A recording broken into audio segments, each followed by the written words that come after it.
Quad does have mid lane prio, but he's kind of out of mana and he has no TP. So if he comes, he's going to have like one round of spells, and Whippo's getting chunked out. So it's a bit of a difficult approach for FlyQuest. Whippo's chunked out. Thanatos also has his TP ready if FlyQuest wants to try to commit to the fight. Whippo ulti's not going to get a lot done here, as Vulcan is ready to counterattack. C9 still staying on top of the Drake for now.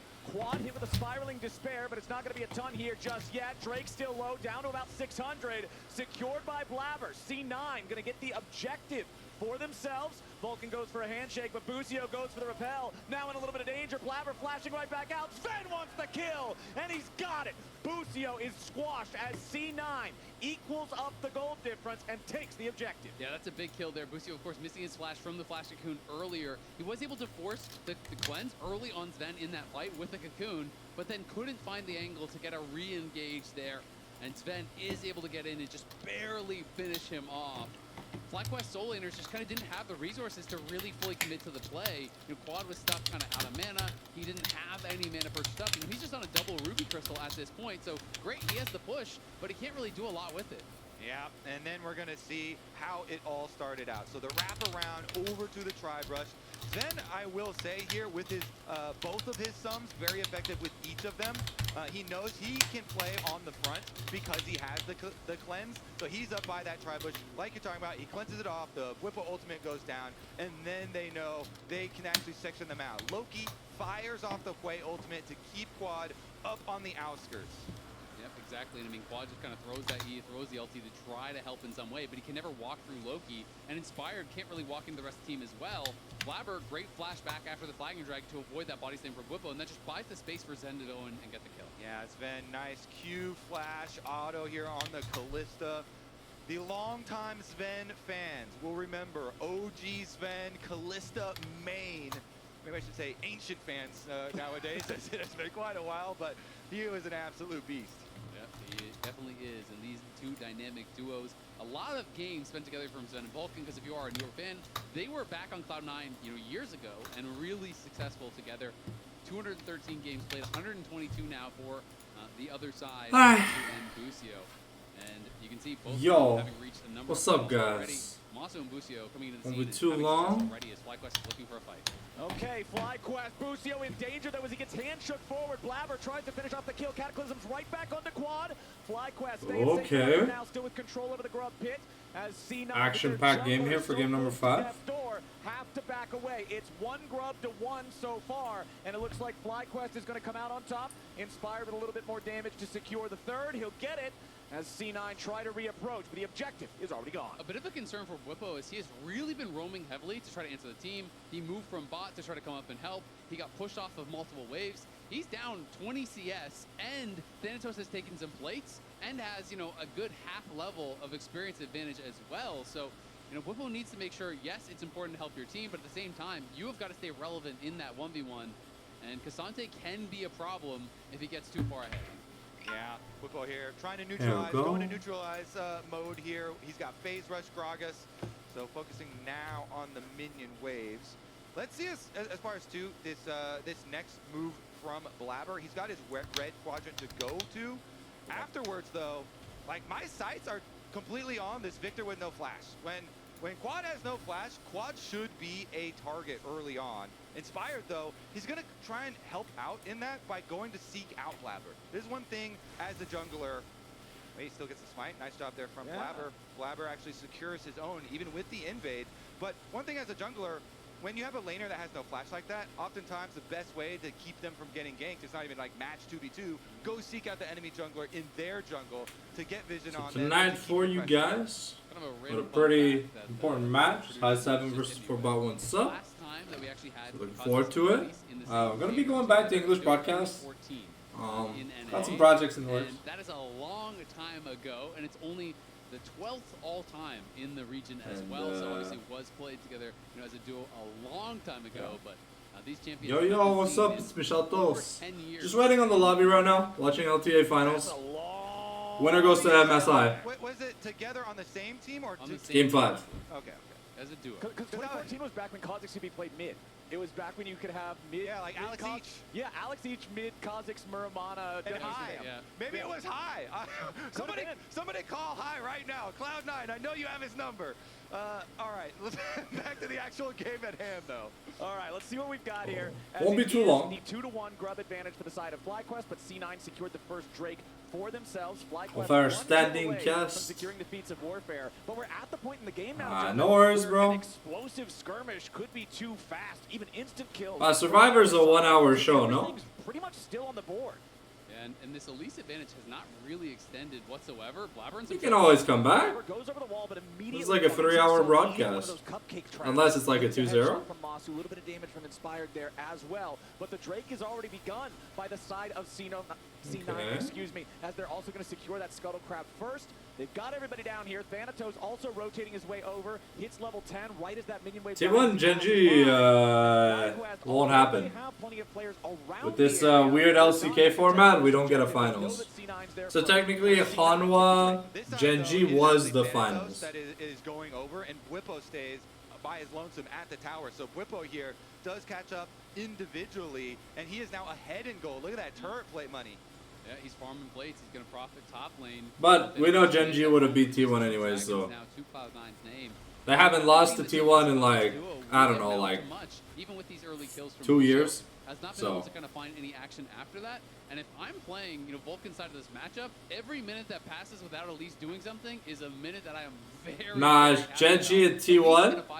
It's just so hard BLG, anyone's legend. when Cassante is there, is there to find cocoons on priority targets. And if you just CFBO Flying you're Oysters. gonna get exploded. Exactly. That's why right now he's G2. roaming around into the jungle. He's trying to find those skirmishes. Yeah, those G2. aggressive plays. And I think they would be really funny to see G2 and Movie Star Koi. And the winner of this. the last Plus, Furia. Furia. Perfect. Yeah. Hit him up. He is. I'm really curious. He's now. driving in. Yeah. Okay, so will he actually be able I to think that's all the find teams that are first making place? it to Because MSI. I'm not sure Kha'Zix though. with the Ghost Blade is at the first really nice break point. You have lots of lethality here, and you have lots of move speed. I mean, I like Zayas too, but the problem is, I don't know, man. Atypical for Gragas, going more for that HLE, after their loss to Genji, bro, like they felt like a completely different team. Like they felt like they didn't want to try anymore. Like you could tell, the life in Peanut's eyes was drained, bro. Dude looked like a zombie on stage. He didn't even want to play anymore. Here, as our next Drake is still 3 minutes away. C9 with the 2-0 lead on those. We're gonna get any big fights anytime soon. But the move happened because Zayas' agent wanted better compensation for Zayas because he was getting underpaid at T1. But like T1 didn't try and keep Zayas. So it's weird. Extra firepower nearby. They saw Inspired out of the fog there for a second, but Sven walks a little bit too close. The bugs are here, and there's no way out for the Callista. Now FlyQuest is still ready to keep fighting as Blabber goes in for the Cataclysm. Inspired trying to get away. A beautiful hostile takeover over the top, and that sets it up perfect. FlyQuest are gonna lose 3. A triple kill for Loki, and Vulcan just hit the. I'm just waiting on Vince to invite the lobby. First, but Vulcan squishes both of them with one button, and that's gonna be the rift out here for Cloud9. Yeah, they're going to be able to get this, and Loki getting all 3 kills is really tough. This way is going to be a problem here. FlyQuest started out so good, but hostile takeover so tough to deal with. We've talked about it a lot throughout this cast. There it is. Alright, yo, take care. Take care, Mr. Michados.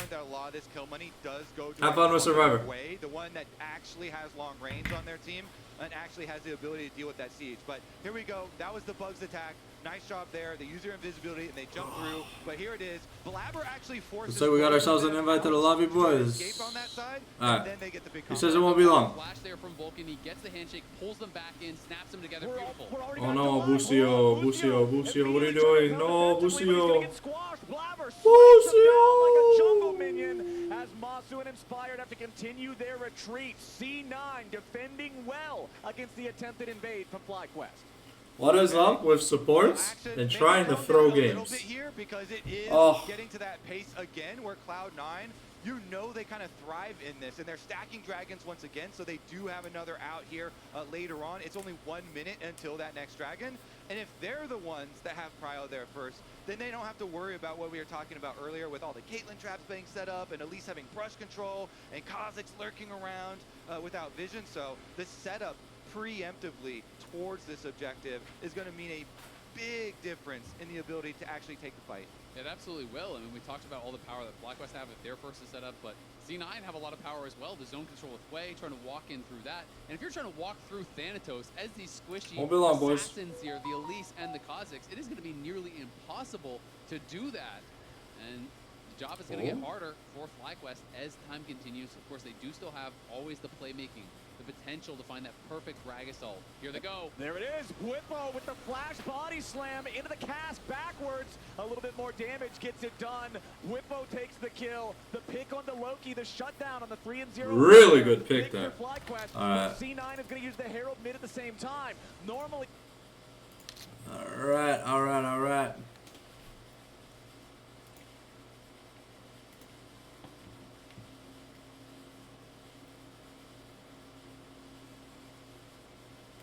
Still putting in the damage on the tier 1 at the bottom lane. Let's wait a little bit more. We'll claim that structure, and now C9 I'll keep the thing open. But they've only got 4 men alive. Loki Let's keep watching. Teleport when he respawns to try to participate here. Oh! Good Good play on the Thanatos. Gonna be a little bit careful. Still looking to maybe try to steal away the Drake. Thanatos is super low. Vulcan might just die here. Controls the side of C9. They will secure it. But what about the rest of the fight? Inspired gets away. The Quad's got the kill on the Vulcan. Blabber goes over the wall and takes Inspired out. Blabber now still on the run. Okay. Good snipe by Caitlyn. Oh shit! The cast? Explosive cast to stop the escape for Thanatos and Sven. Cassante and Callista might be tough, but it's hard to get away from one of these. A perfect all out through the wall from Thanatos to make sure that he takes Quad with him. It's a bloodbath in the bottom side. I'm gonna hit the Dahmer. Man, Whippo so beautifully in this play. He is rejoining, but remember, Whippo had no TP, so couldn't actually base. He stayed bot, he killed the tower, he joins up. They got so much chunk down on Thanatos, but Inspired is by himself and can't really find a way in here. Quad and Busio and Mazo are stepping forward, but when that turn comes from C9, they put this pressure onto Inspired. He has to get out of there. Quad flashes in, and then C9 are able to get this kill onto Inspired. But watch Whippo in this next play. He baits out the Pathmaker with his rocket belt from Thanatos, saves the body slam, and then is able to herd them in. Look at this. Goes forward, he uses the proto belt, goes back, then the body slam comes in. That was just so clean from him. A nice bait from Whippo. And from the other top laner, then Thanatos still finds a play. He's able to hit Quad, knock him in towards the wall, and still trade another kill for his life. They can't leave. I'm behind them. Play slow, play slow. Yeah, go in there. We killed them all.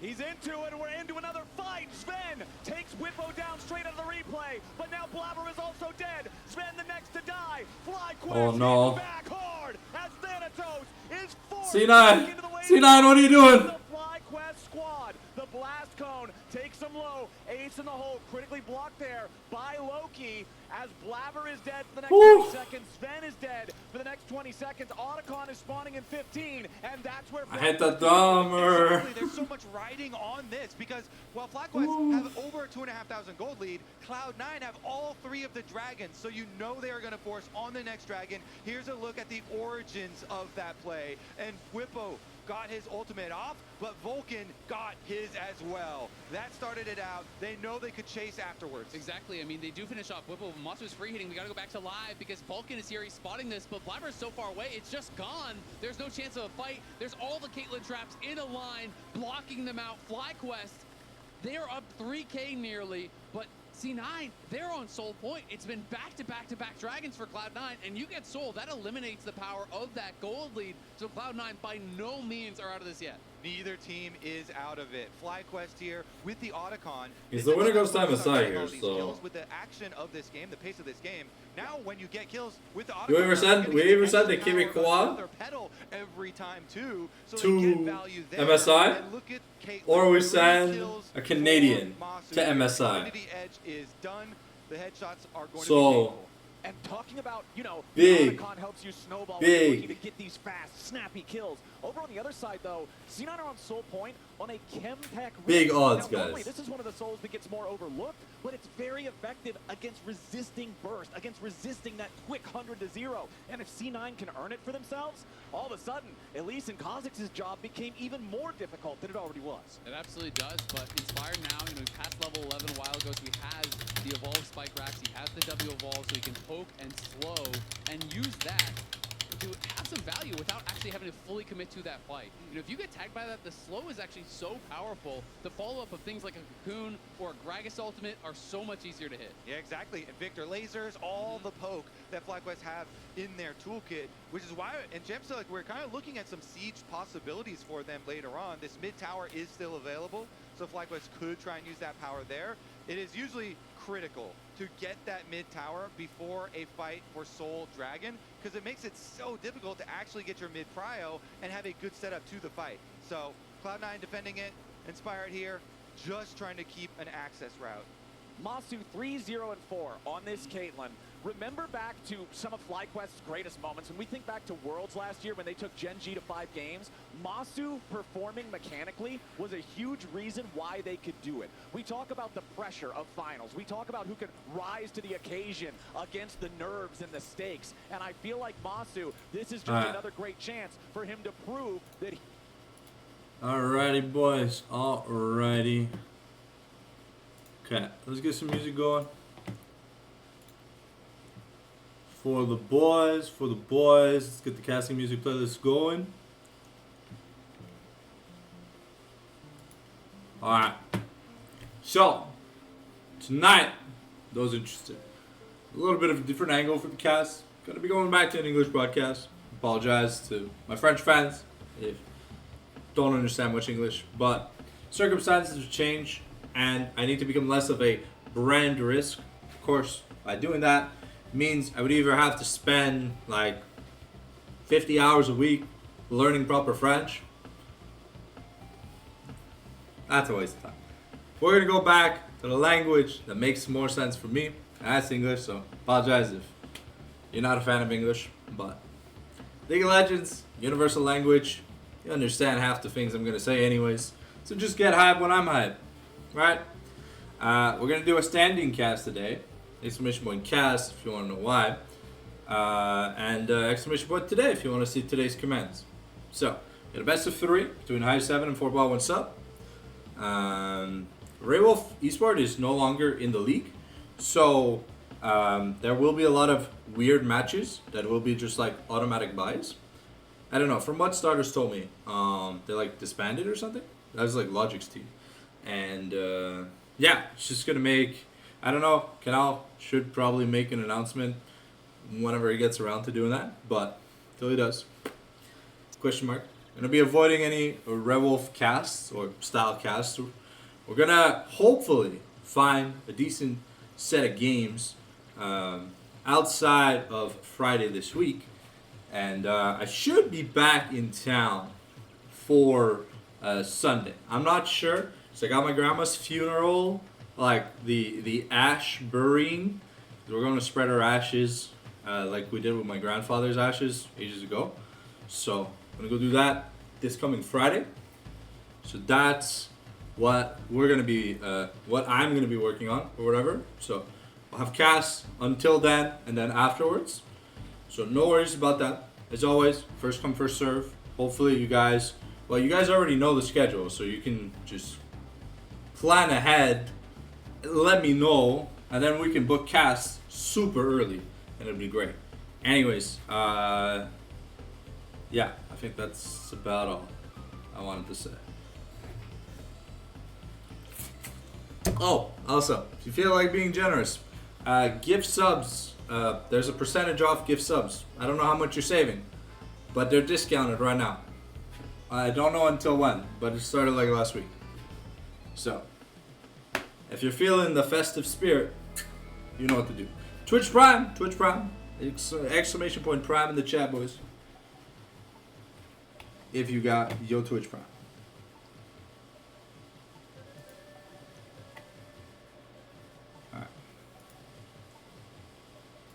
Do do do do do do do do do.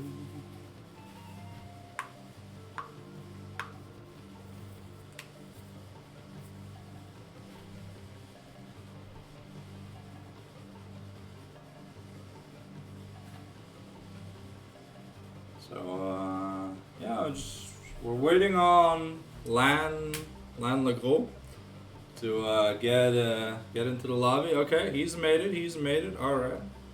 Does that mark all of the people? I think so. I'm not sure.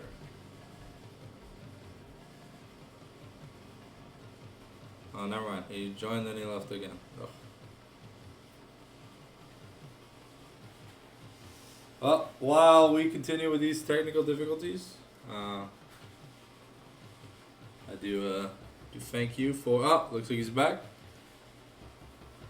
Yeah, that's good. Okay, the people are placing themselves, question mark. Okay, we're getting ready in professional order. Okay, good.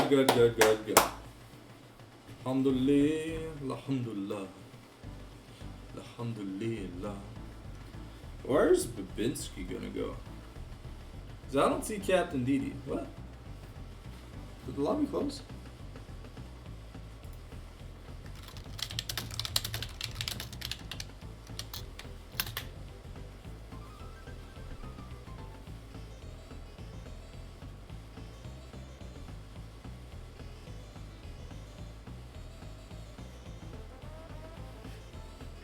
Yeah, it won't be too long. I think there was a technical issue with the lobby because people took too long. So we're just getting it remade real quick for you guys. No worries. We should be able to get this underway very soon.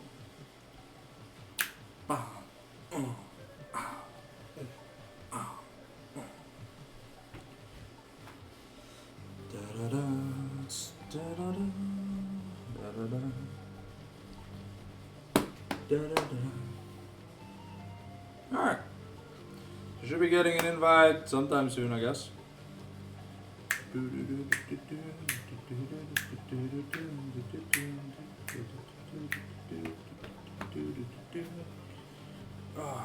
gonna be doing stretching exercises and stuff in the downtime. I have I have knots in my back, so it's very painful. But eventually, things will get better, right? As long as I become more fit, I lose a bit of weight and stuff. It's really hard to wake up in the morning. It's very painful. Very painful. So, Dad's looking to get me an appointment for the chiropractor, but until that happens, I got dog, doo-doo, water.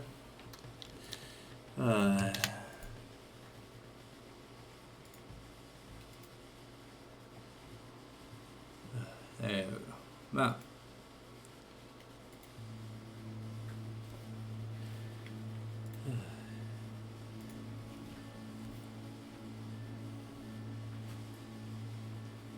One day we'll get the game started, guys. I'm sorry.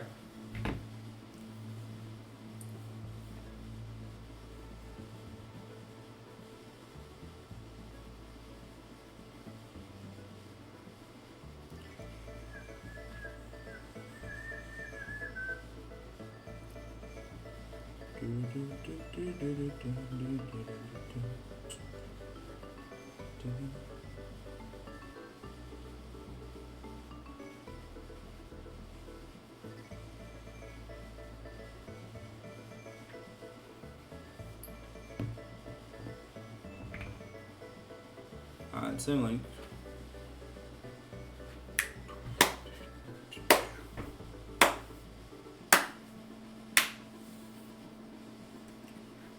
It'd be great to start the draft. I don't know who or what we're waiting on.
Alright.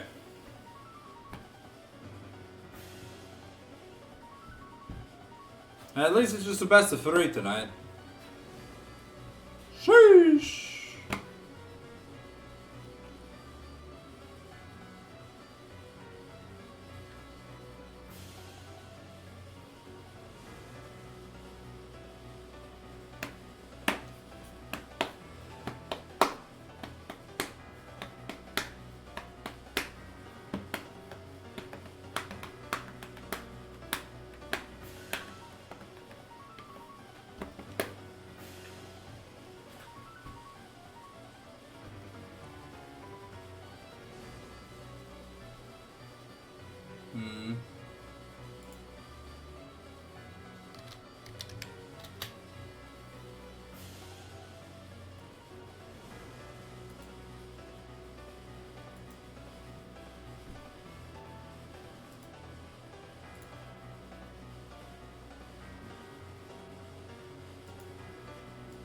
No worries, Vince.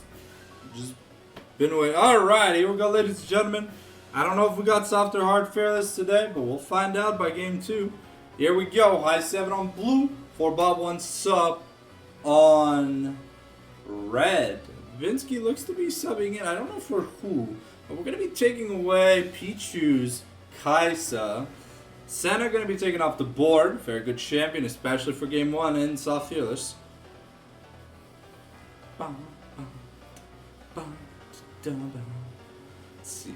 What else can we get? The Vera's still open. Callista's still open. Don't know if many players play Callista. Felios is not a contested pick. Neferi is a contested pick, though. Yorick also going to be taken off the table. So a good jungle, a strong blindable top taken off. See, what else does High7 have in mind here? Because the Vi, Pantheon, Xin Zhao, a lot of the melee bruiser jungles, Wukong, that High7 love are still available. Varus, though, but it's gonna be Xin Zhao for my boy, Maxim Burner.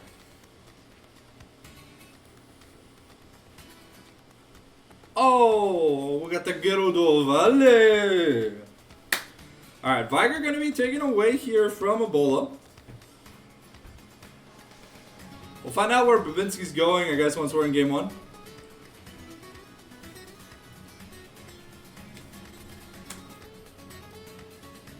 Red team's going to be 4Bots1Supp going to be locking in that Ezreal.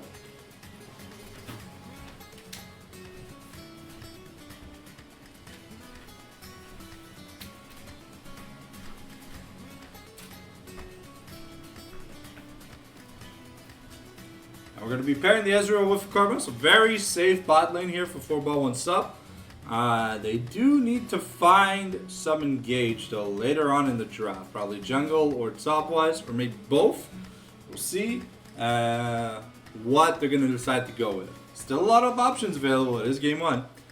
But, alright, we're going to pick the Nautilus here for High7.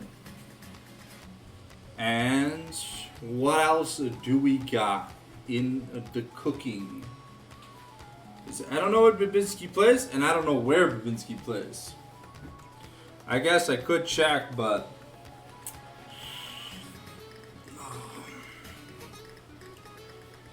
There we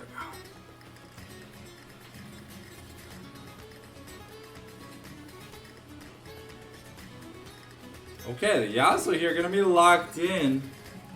I want to say for Ebola. Risky blind pick. Could also be for bot lane, if anything. But, exit that. Jarvan here, the current hover for 4Bots1Supp. Really good. Traps the immobile Nautilus. The other champions can't dash out of it, but it's going to be the lock in here. Now we're looking to take away some mages from High7, so I don't think that this Yasuo is mid lane. I mean, it's really good into Karma Ezreal, but... Oh, never mind. Caitlyn is going to be the pivoted ban. We're going to be taking Trundle away here from the side of 4Bot1Supp. Maybe hinting that we want to play a tank. Trundle really good at turning tanks into 80 carries. Super squishy targets. Alright.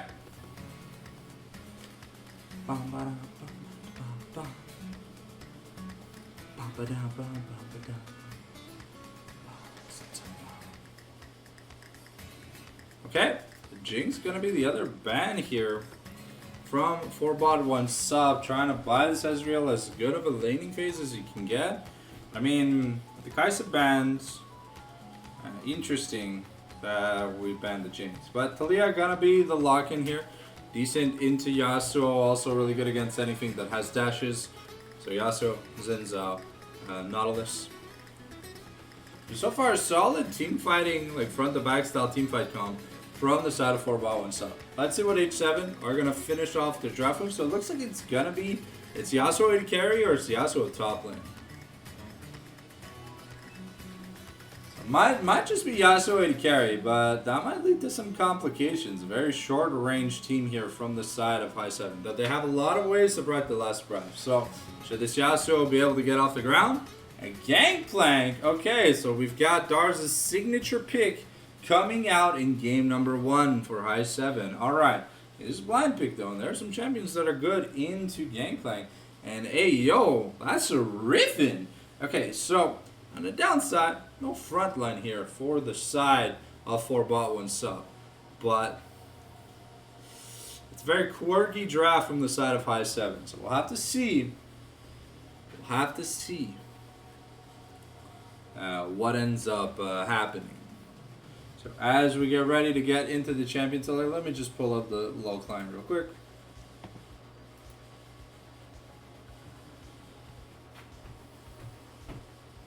So how are we feeling about these game 1 drafts? Alright.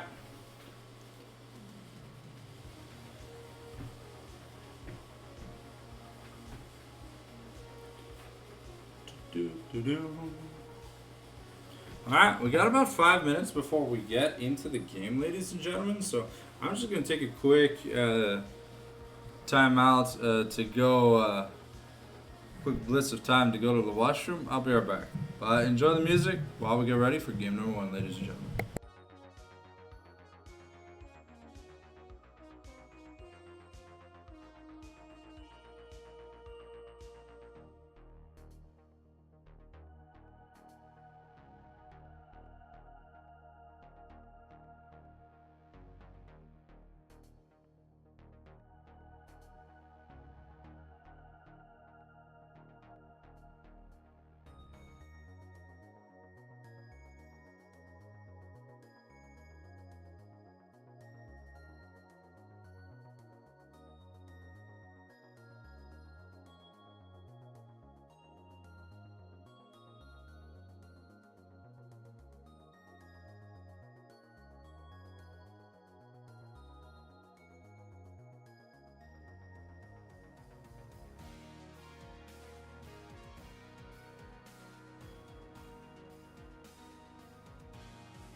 I'm back, ladies and gentlemen.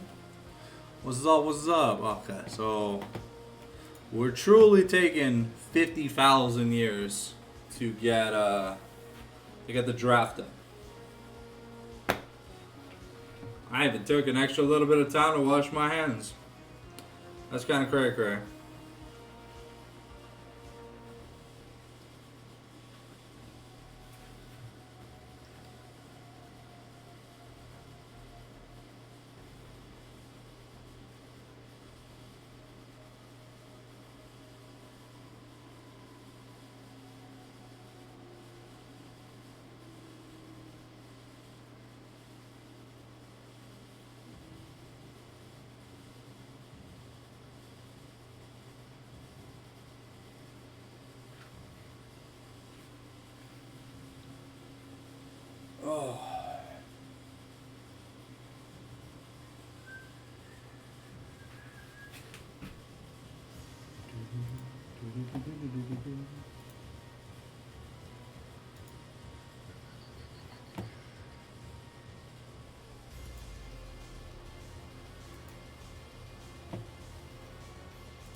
Alright, here we go. We're in the spectator delay, so got about 3 minutes to go.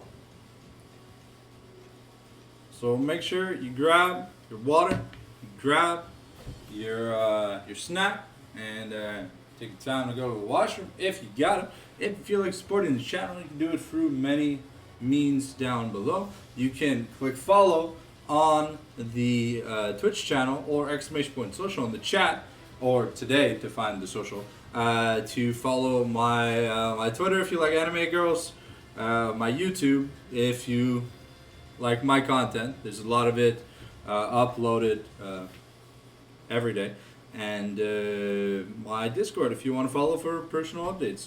Other than that, there is a current discount for gift subs, so if you feel like being festive, go right ahead. If not, Twitch primers, any primers, 10% off advanced.gg orders using my code Sanctum10 down below by clicking my link. Other than that, chill back, hang out. If you feel like lurking, ! Lurk. I don't judge, but I got a funny message for all my lurkers. So we're about a minute until we get into the skin roulette. And yeah, it's been a while since I casted in English, like just casted in English. I was kind of doing the flip-floppity, hip-hoppity thing, but let's have some fun. As always, vote will go up for either midnight or like between 4 to 8 a.m. Whatever I end up clicking on. If we want it earlier, we get it earlier. If not, it's all good. So, here we go. We have... Oops.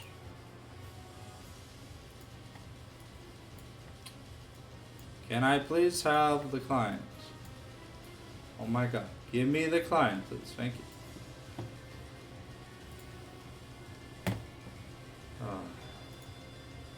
It's time for the wham bam booey, ladies and gentlemen. Here we go. Oof. Some sexy anime girls. We love a Rishki Gal and Ishtar in this household.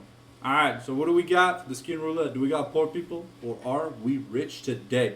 Let's find out, ladies and gentlemen.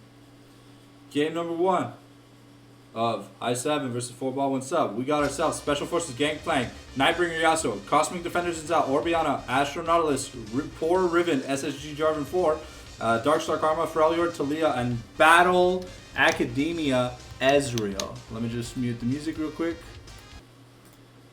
because we about to get into the gamesies. Alright, so Babinski on support. We got... I want to say Ebola 80 carry, and we got McDabber in the mid lane. So we kind of have like the old High7 roster, I guess, question mark. Anyways, let's find out. Bam, bam, bam, bam, bam. Scrolly. There we go. We're not in the game. Well, the standing cast. Hype is all macaroni. And we're here to have some fun. Alright. Yeah, I have the very small chat interface so it doesn't get in the way. So, apologies for that if you're trying to read the chat. It's like, good luck, have fun. You too. Alright. Oh, no. Okay, so ASD on supports. Alright, and then we got Oriana mids. Okay.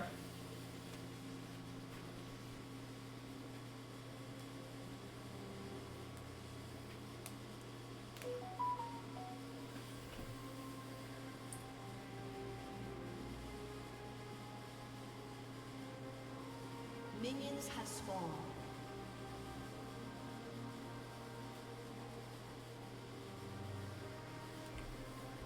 Alright, here we go. Minions spawn. Ezreal Karma getting the lane. Got a double barrier. Lethal tempo, double lethal tempo bot lane. We got for ourselves 3 teleports. Land the girl. Not taking teleport, instead taking the ignite, trying to get some cheesy kills in the early parts of the game. Hopefully it's going to be good enough to build himself an advantage. Teleportless top laners tend to struggle. But let's see here if Dars has what it takes to keep up the pressure. Alright. Ebola Gonna be farming up. Has the flow shield. And gonna be taking a decent chunk, but that's a good dredge line. Forcing the barrier here on Kokino. The exhaust already forced, and Ezreal now out of summoners. That is a really big win here for High7 early on in this game. And whenever Babinski finds an angle, that is huge.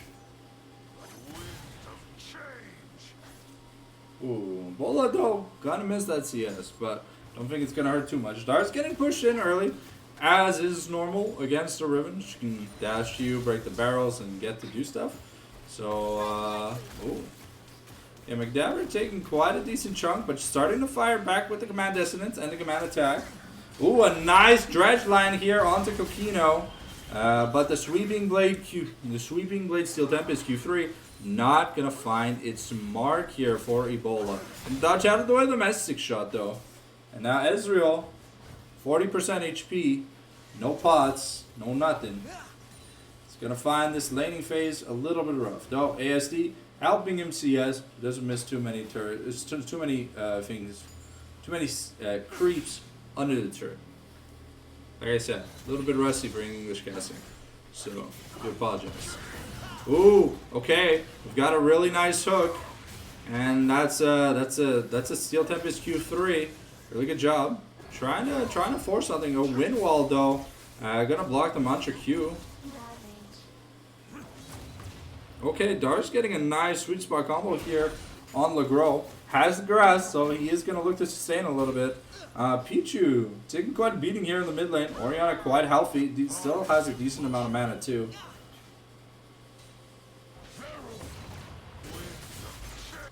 Okay, so Dar's going to do his best to eat through those Riven shields. Has the creativity part, so he does have, I believe he has cookies.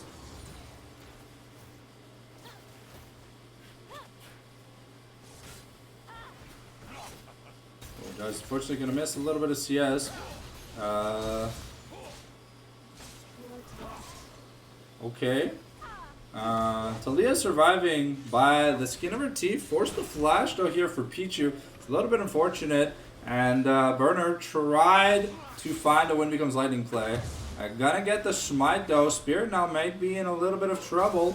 We're gonna look, but that's gonna be first blood here. And ooh, but look, gonna miss the Q3. You know, Karma might be in a bit of danger though. Force the flash over the wall. The Talia flip back's not gonna find anyone.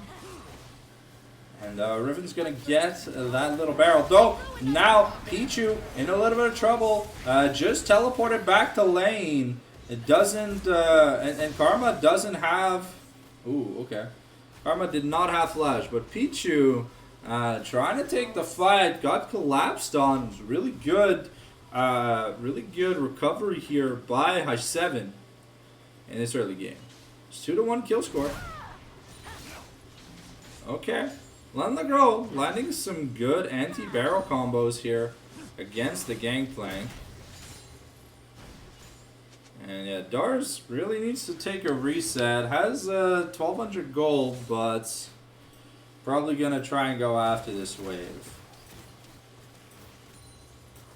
So Riven can't really risk too much. But Orianna. Oh, okay. Looks like Dar's is gonna stay a little bit longer. Okay, Pichu getting bullied a little bit, but a nice flip back. The command attack. Ooh. And Legros is gonna miss out. And that is gonna be the feats of warfare here, claimed by High7. Unfortunately, McDaver, no flash. Jarvan comes in, does the swiggity swoogity. I'm coming for that booty. And while flashless Orianna is a flashless Orianna. Nothing McDaver could do there. And though Spirit did take the kill, so Talia, gold lead, not really better. Is a few hundred gold ahead, so does have technically an extra glowing mode compared to the Orianna. But because Orianna didn't buy tier, that means she'll get the Lost Chapter a little bit faster. So, I have to see what we get. Spirit here in the top lane, looking for something. And now Burner and Spirit gonna be fighting for this the Scuttle Crab. We've got the Talia wall coming in. Burner gets knocked up.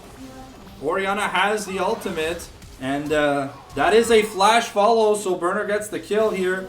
But ooh, okay. Fortunately, the Riven kind of strong at this point in the game. Didn't have the Blade of the Exile, but did have enough damage just to Goomba Stomp her way to victory. Okay, a nice Steel Blade. A nice Steel Tempest. Forcing the exhaust out of the Karma in this trade. Really good stuff here by Babinski. Very, very nice dredge line here. Game number 1. Ooh. Okay, gonna regret hitting that dredge line because it's gonna take a lot of poke for it. But Dabber is hurting. Yeah, Pichu is still taking a lot of damage though. So Pichu's got to be careful.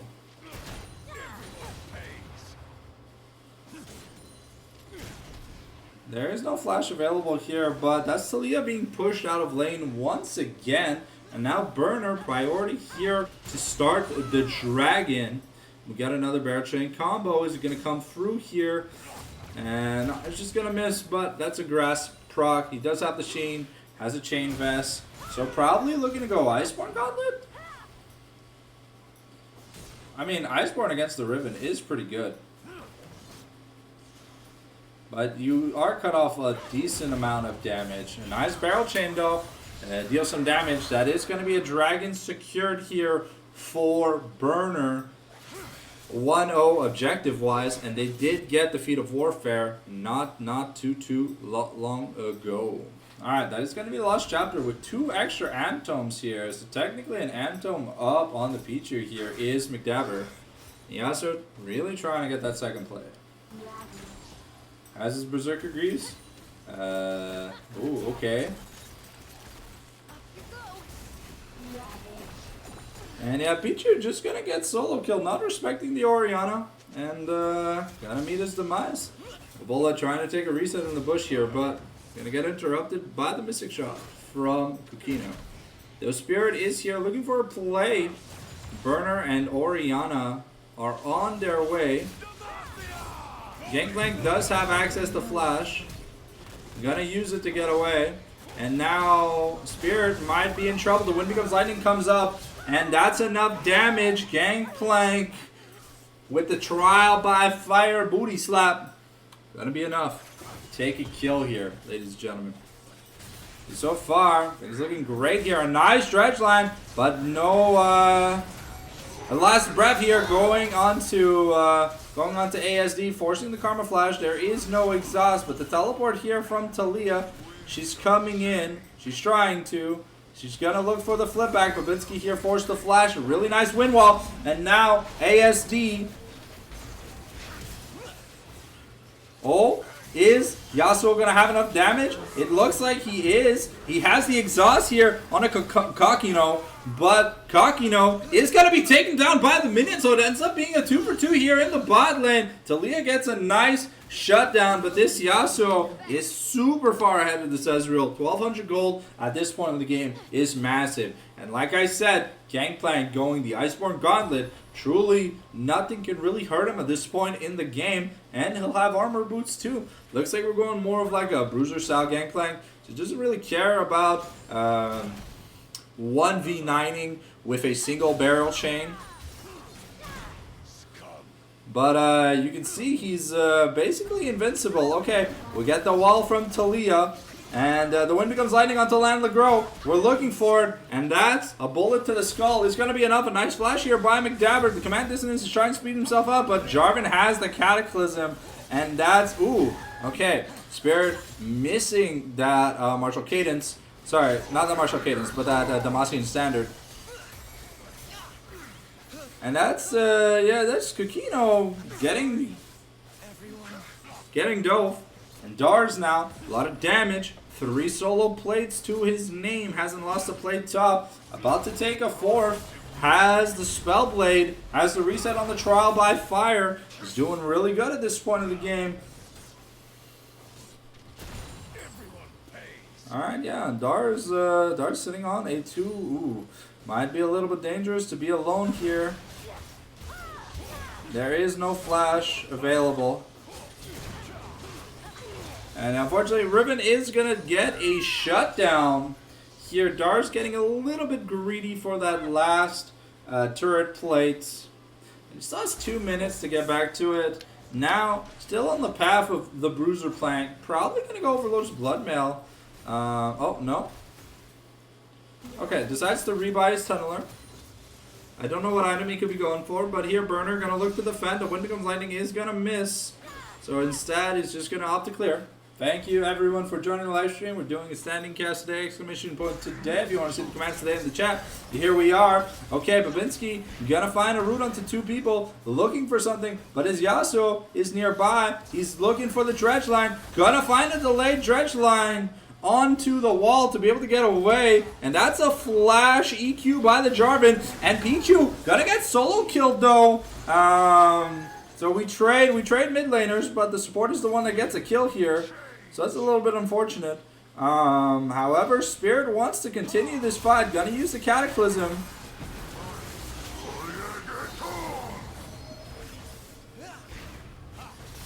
Okay, and unfortunately, Yasuo went CC'd for like 15 million years. Can't really do much, but here Dar's looking for that first turret bounty.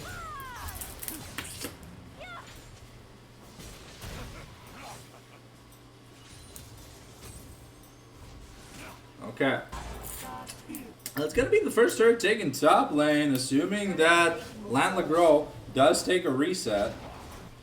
Burner here looking for spirits.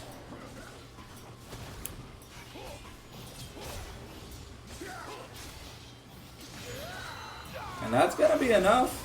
He's got the kill angle, but here Talia comes, looking for the flip back. A nice flash here by Burner, and the Gangplank ultimate doing a lot. A beautiful dredge line here. The True Shot Barrage is coming in, but Dapper with the command attack over the wall is able to take it. Now Babinski looking for the dredge line, but not going to be able to find it. He has to run for his life, and that's 2 turrets taken, and the mid outer also going to be taken down here by this Yasuo, who's almost 100% correct, ladies and gentlemen.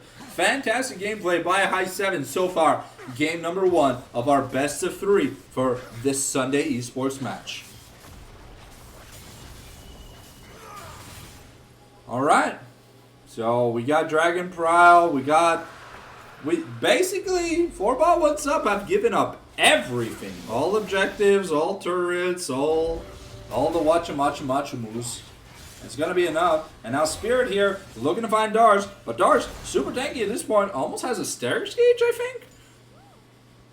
I don't exactly know. It could be a Shojin.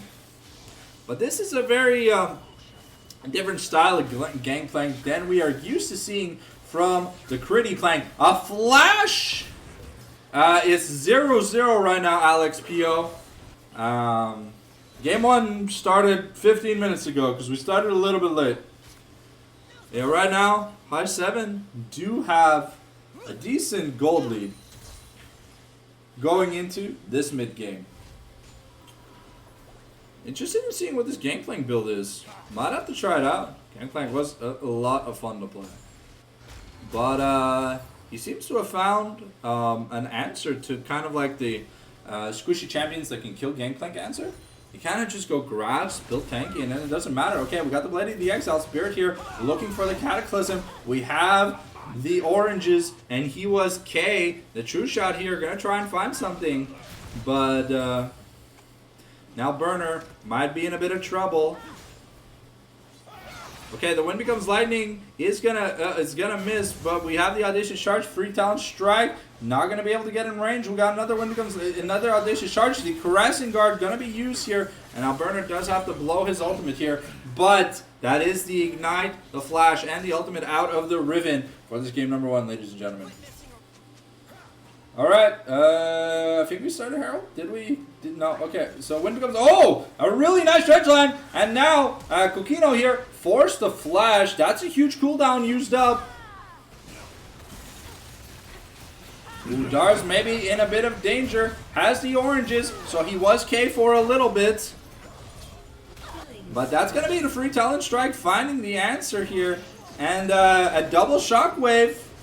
Though Spirit looking to find McDabber at flag and drag. Gonna miss McDabber. We're gonna knock up Babinski. Babinski might go down here. Gonna go down to Kikino. And now Kikino has to try and escape with his life. A flash with Ebola. Beautiful. And now Ebola, with the help of McDabber, finds a kill here. And we're looking to get on Spirit, but he can flag and drag over the wall. That's just gonna be a huge advantage here for the side of High7 in this team fight.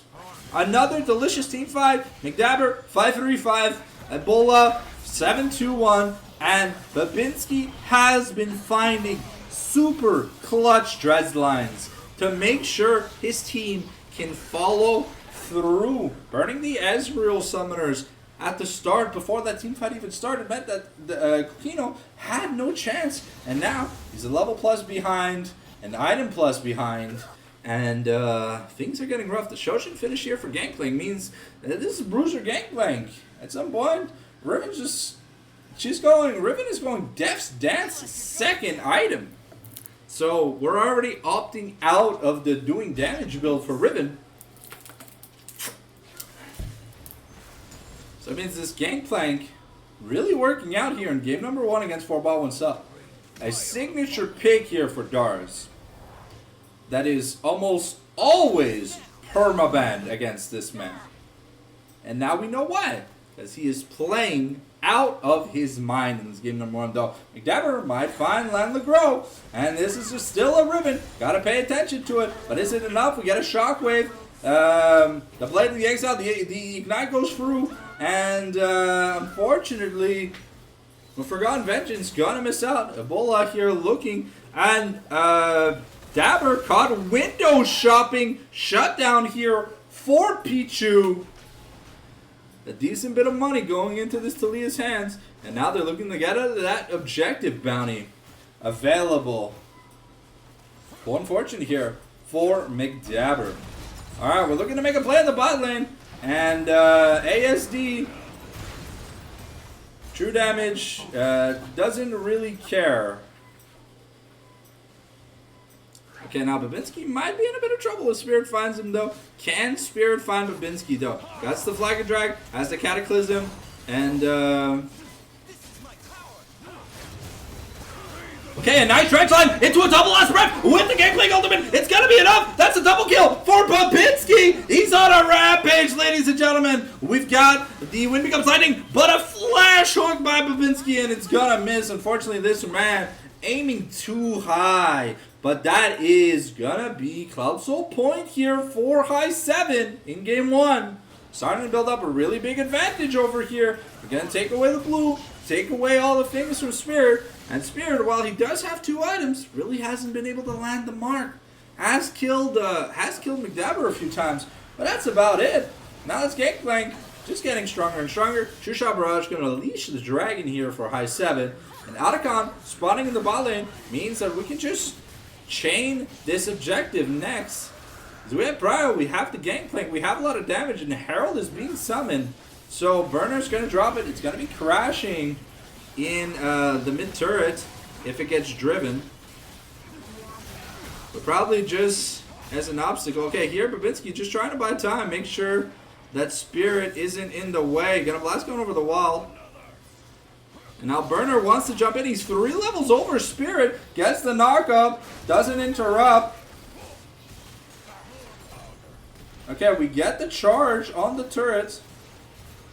And that's the bot ender taken. And we have a Wind Becomes Lightning. A really nice dredge line. And now we got the knock up. And now Babinski might be going down here. But we still have the Herald. It's going to crash into the turret. And if it does, that's going to be the inhibitor turret. That might just be the game. It's 30-second death timers, ladies and gentlemen. What are we doing? Reven's just pushing top lane.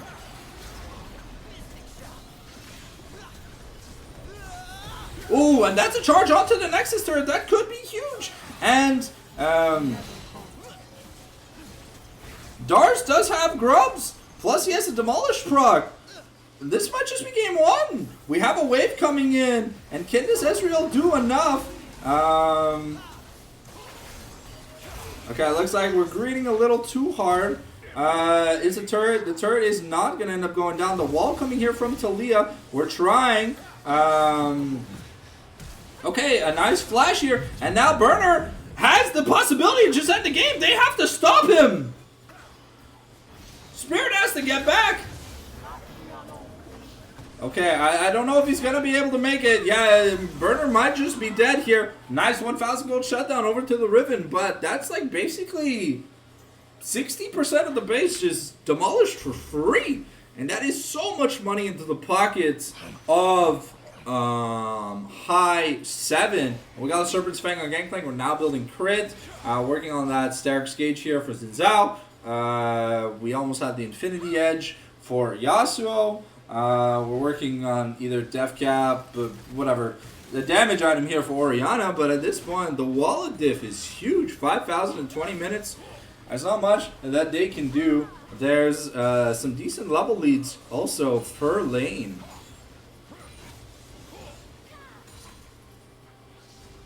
Spirit was able to catch up a little bit of XP, but looking at the gold graph, here we've got about 1,300 gold diff top. We got about 1,000 gold diff, 500 gold diff, 1,500 gold diff, and 1,000 gold diff.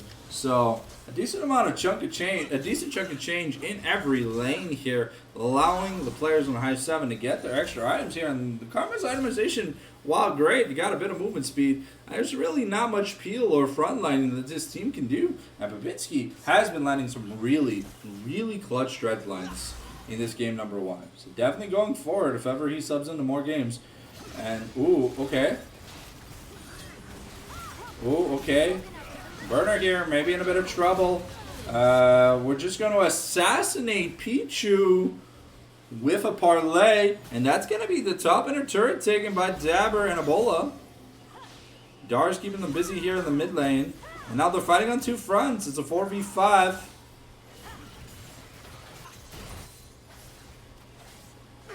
Get on the growing Spirit, trying to get something done. They're looking for angles. They're not finding any. It's Dars being held up by Kokino here in the mid lane. The True-Shot Barrage going to do a little bit of damage to McDabber. But if you leave this Gangplank alone, gotta be wary. Your Spirit looking for a play. Finds a nice barrel chain. Spirit down to 50%. Kokino is out of mana. And there are super minions running into the Nexus. Oh, sorry. The first turret has respawned. That's weird. It's a visual glitch. It's like that way in Pro as well. So it looks like the top inhibitor turret going to be taken down. Spirit looking for a play here, but gets rooted up. Finally gets the flag and drag. But that's going to be all 3 inhibs taken. And there's only one Nexus. Okay, both Nexus turrets have respawned. But another really clean dredge line. The flash, colossal slam from the side of Babinski. And now we're trying to win the team fight. Landlegro trying to do as much damage as he can. The True-Shot Barrage is huge. And now Bulla's going to be taken down. We have the Blade of the Exile. It's up to Dars. But we're not going to have enough damage. And we're trying, but McDabber just doesn't have the damage. And that's a flash. It's a quadra kill for Kokino, ladies and gentlemen. Insane. Ezreal mechanics, ladies and bow, bow, bow, bow, bow, bow, bow. I'm Mega Man. Alright, so the gold lead now back down to 5,000 gold, but double super minions in both lanes for at least a few minutes. You gotta be careful. The turrets will die. Landlegro doing his best to get to the dragon. Burner not going to be up for 10 seconds, so that is going to be Cloud Soul denied from High7 by 4Bots1Supp. Randuin's now finished on J4, and I assume we got Zonias and other stuff. Hopefully Ezreal with that money has the Sorelias. Alright, now working probably on the Shojin or the armor pen item. Or it depends on him. Sorry. Sorelias is the armor pen item. I didn't say it.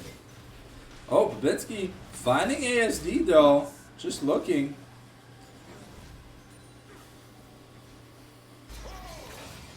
Okay, ASD gets caught out as the super squishy Karma.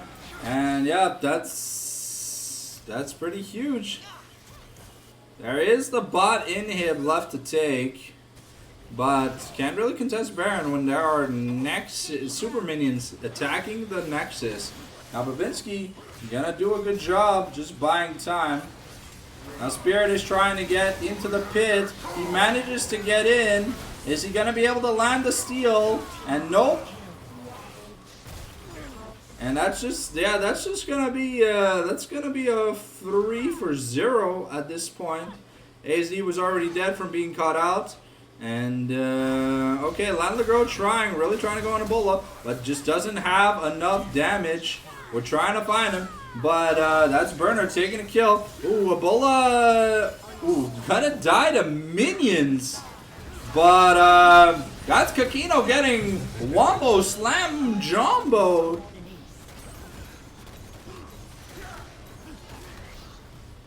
And that's game number 1 in the books. Very convincing win here from the side of High7, ladies and gentlemen. We're going to game number 2. High7 have match point.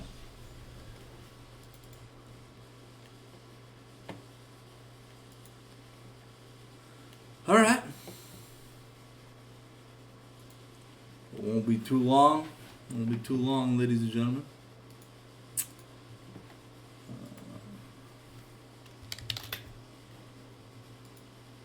Go. Ready for that invito. Alright.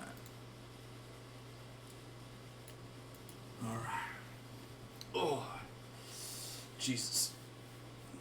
Shoulders are sore. I hate having a knot in my back. It's like the worst thing ever. Won't be too long. Just waiting on the tournament code or the invite, whichever comes first. Let me get the music back up and running.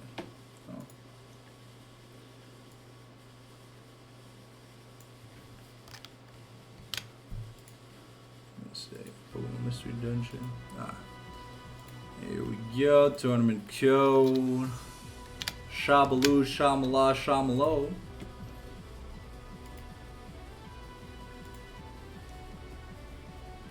Alright, so what we saw here from game number 1, Babinski's got a phenomenal Nautilus. And you gotta play to respect it in future series that he's gonna be there. Really good on engaged supports, it seems. Or at least his Nautilus is really wicked. The Gangplank completely eradicated the counterpick Riven, was able to survive, get solo kills, and just farmer a bunch for interactions. And, well, the Talia J4 combo just didn't get anything done at the end of the day. So, High7 going to match point. Didn't really show much. To kind of just playing comfort champions at this point. Though Ebola is normally mid. And we have Captain DD on 80 carry, but he's not here. So Ebola's 80 carry, Dabber is mid, and Babinski is subbing in as a support.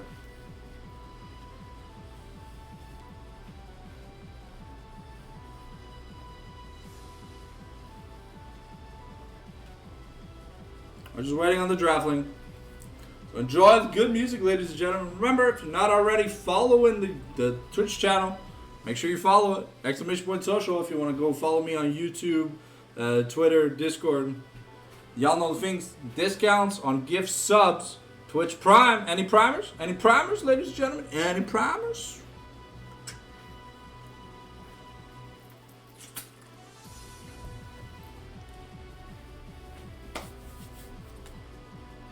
Oh. Oof.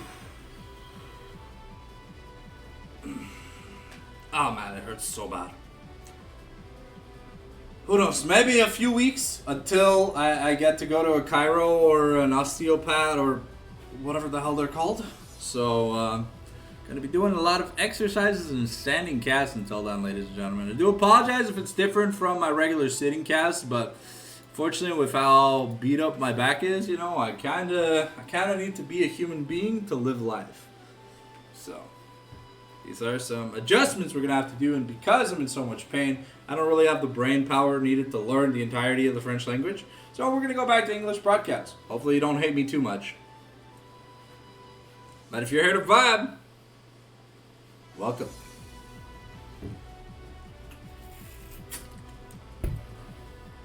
Alright, looks like we got 4Bots1Supp on blue side here for game number 2. Hopefully the draft is going to be a little bit different. I wonder if the bans are going to change at all, because here are the bans we had in Game 1, ladies and gentlemen. I'm going to show you the Game 1 draft. So we had 4Bots1Supp ban out the Senna, the Yorick, the Senna, Yorick, Viger, and then they picked Ezreal, Karma, or 1-2. So normally not a bad bot lane to take, but you pick weak side bot, end up losing to High7, who were playing a random 80 carry pick plus Nautilus. All the summoners are burnt. You have no prio for objectives. The gank bot lane goes sour. Top lane wins in isolation in the counter pick. And McDabber is just teaching Pichu how to Dougie. So, things do gotta change. Yeah. Alright. So we got...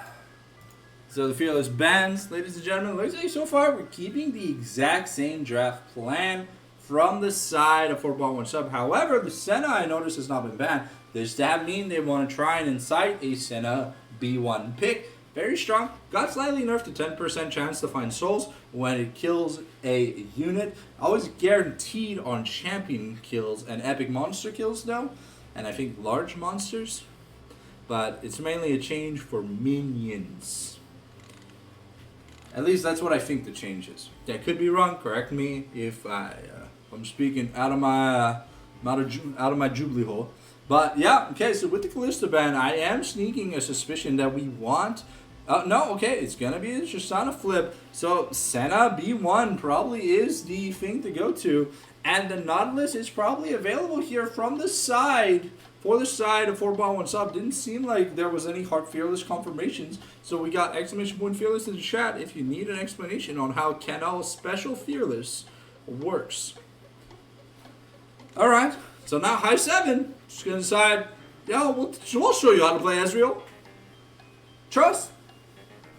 You can take the Nautilus away. I can dodge. Ebola kind of had a masterclass with that Yasuo. Got a little bit greedy at sometimes, but some really nice win walls and some really nice last breaths. Able to pull out an advantage kind of out of his ass. So, it is what it is at the end of the day, but this is match point. So now, what I'd like to see here from 4Bots1Supp, I'd like to see the Nautilus as a support, and I'd love to see Azir. We need a mid laner that has, ooh, okay, High7 instead are going the Korean combo power duo of Ezreal Leona. Just detonating abilities non-stop.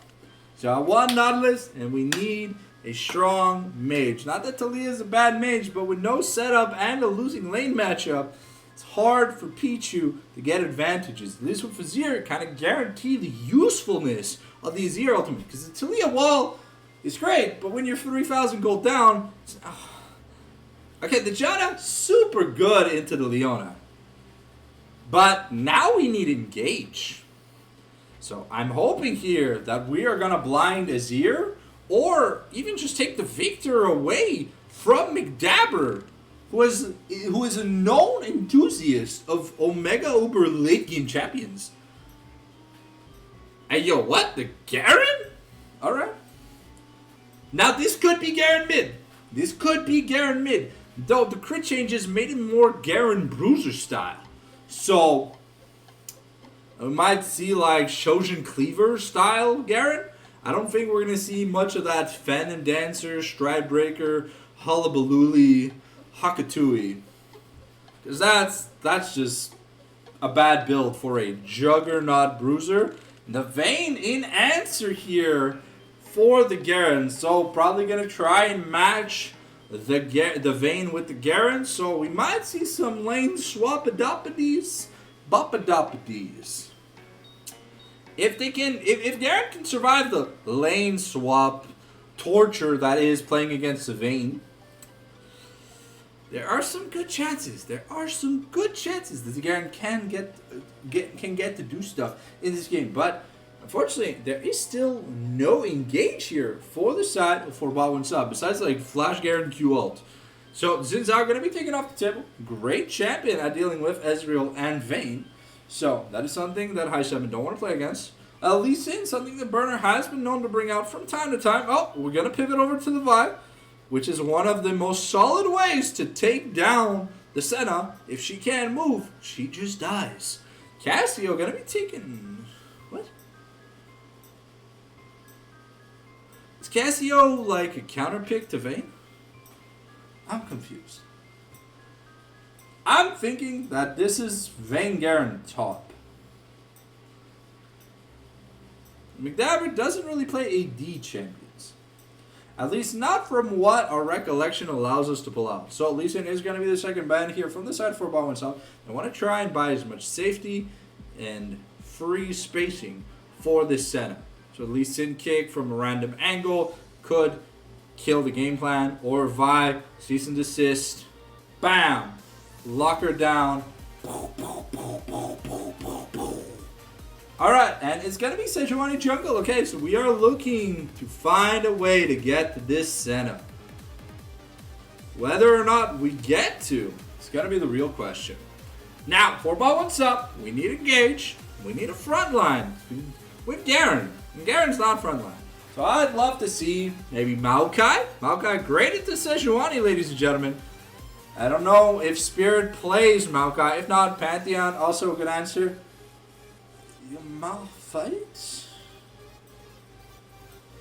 Okay, I mean, Malphite good at trying to shut down the Vayne in team fight. So far we got 2 chunky monkeys and a Senna. So we're looking to like A-ram it up with the Bash Brothers composition.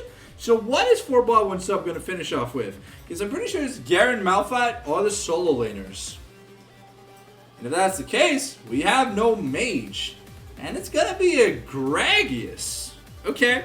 Now that's confusing because Garen can play jungle, Gragas can play jungle. So I don't know. Maybe we're going to opt to put the range mage against the Vayne and have Malphite just bite the bullet into whatever Dars wants to play. Does Dars play Gwen? Because, I mean, it's open and it's looking hella free against what incarnation 4Bots1Supp have drafted.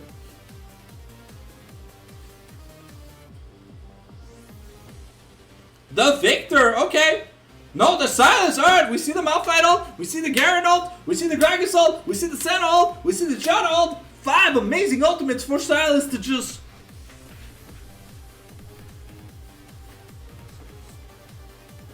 If this game goes late, I fear for 4Bots1Supp. Because it's basically going to be Senna, hard carry angle. And if she ever gets hit by Leona's Eclipse, woohoo! We're going to need more than a burn heal. We're going to need a max revive. Okay, so let's find out where exactly. Yep. Mr. Shaft, thank you for the follow, my mans. Alright.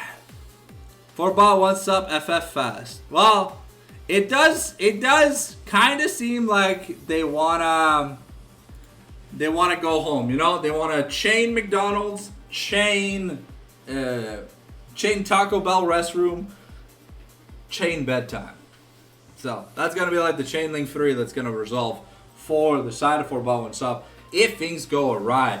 Because we already saw that the counter picks just didn't matter in game number 1. Dars just outplayed Landlegros, and McDabber was teaching Pichu how to Dougie, you know? I don't know how to dance, so I'm not going to show it on camera. I'll sell no copyright claim. Woohoo!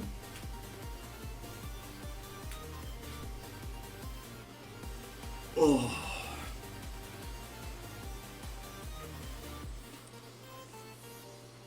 Gonna do some stretching exercises. Okay, so it is Landlegros playing the Garen. Okay, so it's gonna be Dars picking the Vayne. Alright. So we've got the typical bully top lane scenario. So this time, Dars is playing the winning matchup. Does have to be a little bit careful because, I mean, Gragas Garen can be a little bit obnoxious post level 6, but as long as Dars positions himself properly, should be almost unkillable in certain scenarios. And Pichu in the mid lane. What? Ezreal mid? Me confusado, bro. Nah, it has to be Dabber on Victor. Is Dabber just playing the Victor bot? Not an LCS? What do you mean? Did we want to get a prediction for this, by the way? 1 in chat if you want a prediction. Type 1 in chat if you want a prediction. Tell me right now before we get into the spec delay. Do you want to gain some points? Do you want to do the gamba? Do you want to get rich quick? Alright. Alright, won't be long, guys. Let's boot it up.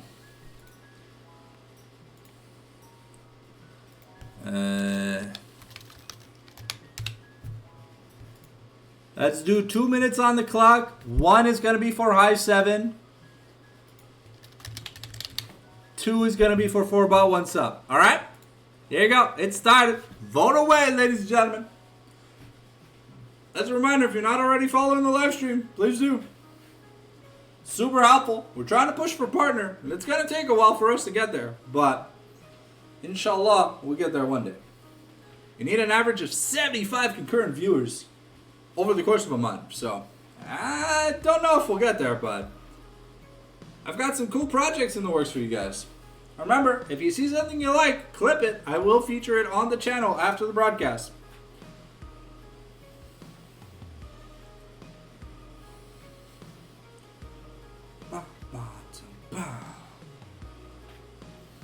So how are we doing tonight? Are we ready for some action-packed League of Legends? And are we liking the standing cast? I'd like some feedback if you could give some. Because I'll be doing quite a few of these until my back problems are gone. So fortunately, gotta start taking better care of my health. Can't be sitting down that much anymore. Might even look into investing into a standing desk. Make it easier so when I work and stuff, I can just do stuff while standing up. Alright, we got about 30 seconds-ish left on the prediction. Make sure you get your points in if you want to get rich quick, ladies and gentlemen. Gotta make that money if you want to find yourself a honey. Got about 90 seconds before we get into the game. Reminder, if ever you have any feedback or any criticisms or whatever, you can always send me a DM on Discord. I'm The Fallen Sanctum on Discord. I appreciate any and all feedback as long as it's constructive. If you want to just yell slurs or whatever, you can go do that in my YouTube comment section. I don't really filter that anymore. So, with that being said, we got a minute until we get into the game. Is there some copium that Senna can hard carry us to a game 3? Or are we going to see a 2-0 sweep? We've been getting a lot of 2-0 sweeps lately. You know, I really, really want to be casting full matches. But when I only get half-assed matches because the team gives up halfway through game 2, it's just like, almost reminds me of watching Hanwha Life versus T1 yesterday. What the hell was I watching?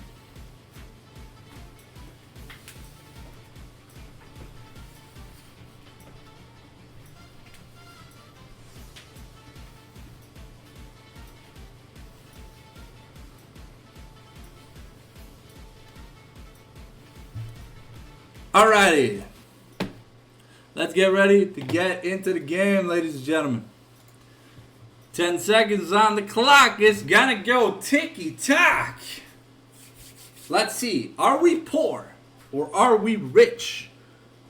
Did people finally start using skins? Or are we getting the vanilla faker treatment? Hey, yo, anime girls. Don't miss out. Alright, in game number 2 between High7 and 4Bots1Supp. Let's see. We got ourselves Commando Garen, Poor Gragas, Glacial Malphite, Lunar Eclipse Center, Star Guardian Janna, Dawnbreaker Vayne, Poor Rider Sejuani, Striker Ezreal, Prestige Project Silas, and Poor Leona. A few poor people, but hey, at least the majority are rich. We support those who aren't poor. Just kidding. We support both. It's fun. It's banter. At the end of the day, Don't take it personal. Blop bloop. Alright. So, okay, so we're doing this. Alright. Now the thing is, we got a Silas with fantastic ult across the board. Is he gonna be able to be shut down? Because if he goes like Bruiser, I'm pretty sure he can't die. And then you get an anti-crit item and you can ignore the Senna and then just go molly what, molly what, molly what. Oh, okay, Spirit gonna find Burner here in the bush. We're gonna look for the permafrost, looking to get out the Burner, but there's just no damage at the level 1 here. The Aftershock is gonna get proc though. So I guess you get the Aftershock of Sejuani that's gonna be up before it really matters anyways. Oh, okay. So initiating the lane swap number 1. It looks like we want Pichu laning against. Dars. Makes sense. Silas, you know, can be killed easily by this Garrett. So, but let's see how Dars holds up in a matchup where he's supposed to have an advantage, but has to be a little bit careful because he can be worn down. Okay, Kakino, for average, we're looking 22 minutes, 74 stacks. That is the LCS average that we're looking for.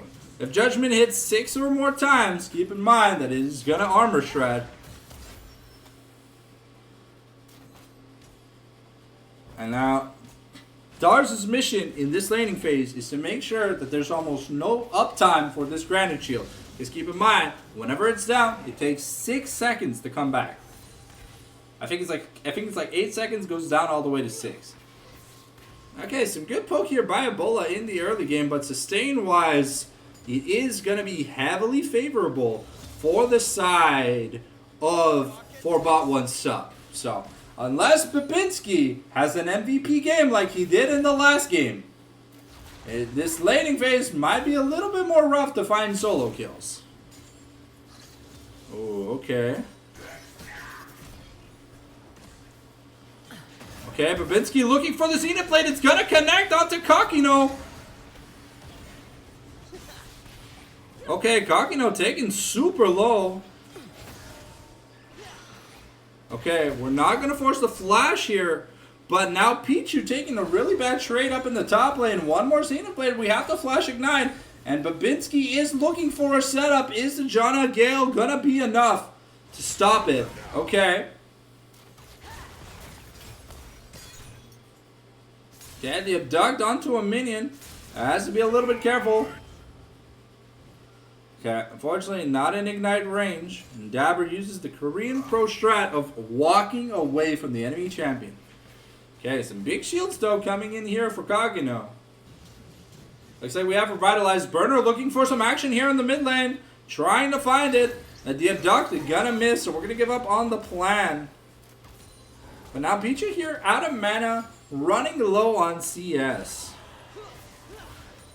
Okay, the shield gonna block another Paramount Q. But now Dars, ooh, okay. Spirits, okay, but Pichu might just be taken down. Ooh, Burner though, gonna be in a little bit of trouble. Yeah, and that's gonna be a bowling ball to the face. Bowler running low on mana, but ASD is getting chunked pretty heavily. We're looking for a play. Babinski is looking, but keep in mind, if he gets tornadoed under turret, that could be deadly in this bot lane, though. A good play, though. Okay, we've got a stun here onto Kakino. The Ignite gonna be used. A nice Mystic shot, but Babinski kind of just now. Oh, okay. Some decent damage onto McDabber. We're looking for the Abscond, the Abduct. Okay, into the Twisted Chains. We don't have the Kingslayer, but that's a lot of damage onto this Garen. Keep in mind, he does not have teleport. Though Silas did just teleport back to lane. Oh, and that's a solo kill from from McDabber onto LeGros.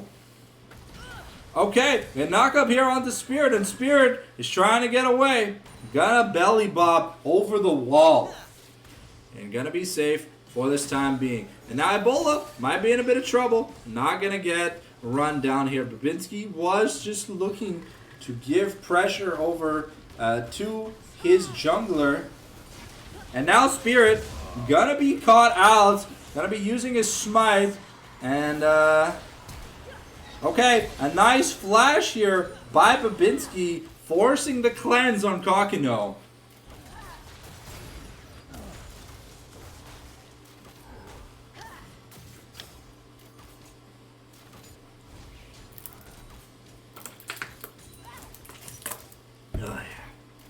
Some trash talking going on in the alt chat. Jungle diffing. But so far, Pichu not having the worst laning phase.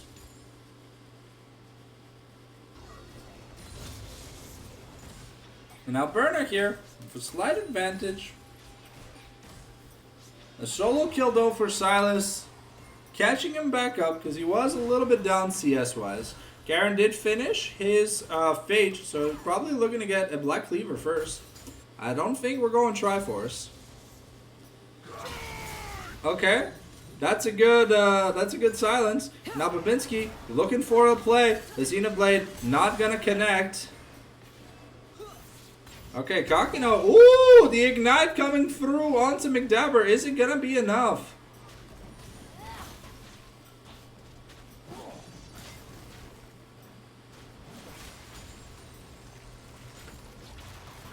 Okay, Dars could be in a little bit of trouble.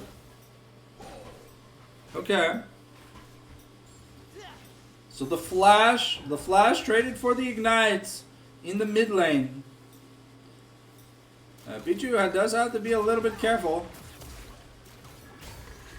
Ooh, a nice ult. Okay, but it is going to be Burner who finds the kill first. And now Pichu, though, looking... Oh, the ultimate from Sejuani is going to be enough to buy Burner some time to get away.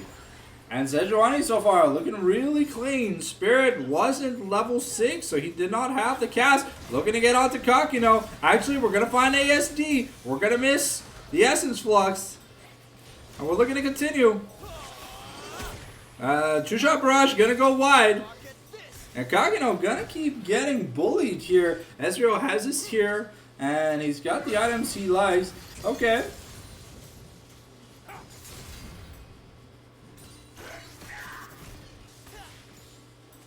So far, we got some decent leads. CS-wise though, Garen doing a phenomenal job at playing against this Silas. Kind of hard for Silas to farm while he's silenced because he is a combo caster. Spirit though did hit that level 6, and it looks like Burner and Babinski want to get something done here in the mid lane. Okay, the flash though by Lan LeGros to dodge the Xenoblade. Gonna be able to survive because of that. And now Pichu looking for some me time. Now might get run down though. Doesn't have the ultimate. Okay, taken really low though. Babinski is gonna miss the Xenoblade. Okay, Leona is very tanky. Gonna get ulted into Kakino. But that is the flash from ASD. The Dawning Shadow gonna be used. Babinski living on barely any HP. Okay, McDabber has to get away because Lan LeGros does have his ultimate. Okay, it's not enough though, but the flash, and is Ebola gonna be able to find the skill shots to hit ASD with a phenomenal monsoon, able to keep everyone alive. The Two-Shot Barrage gonna aggro the blue buff, but the Golem Sentry just gonna be like, yo, what's up? Fortunate team fight here for the side of High7. Momentum starting to shift, but we've got the teleport by Dars, and now...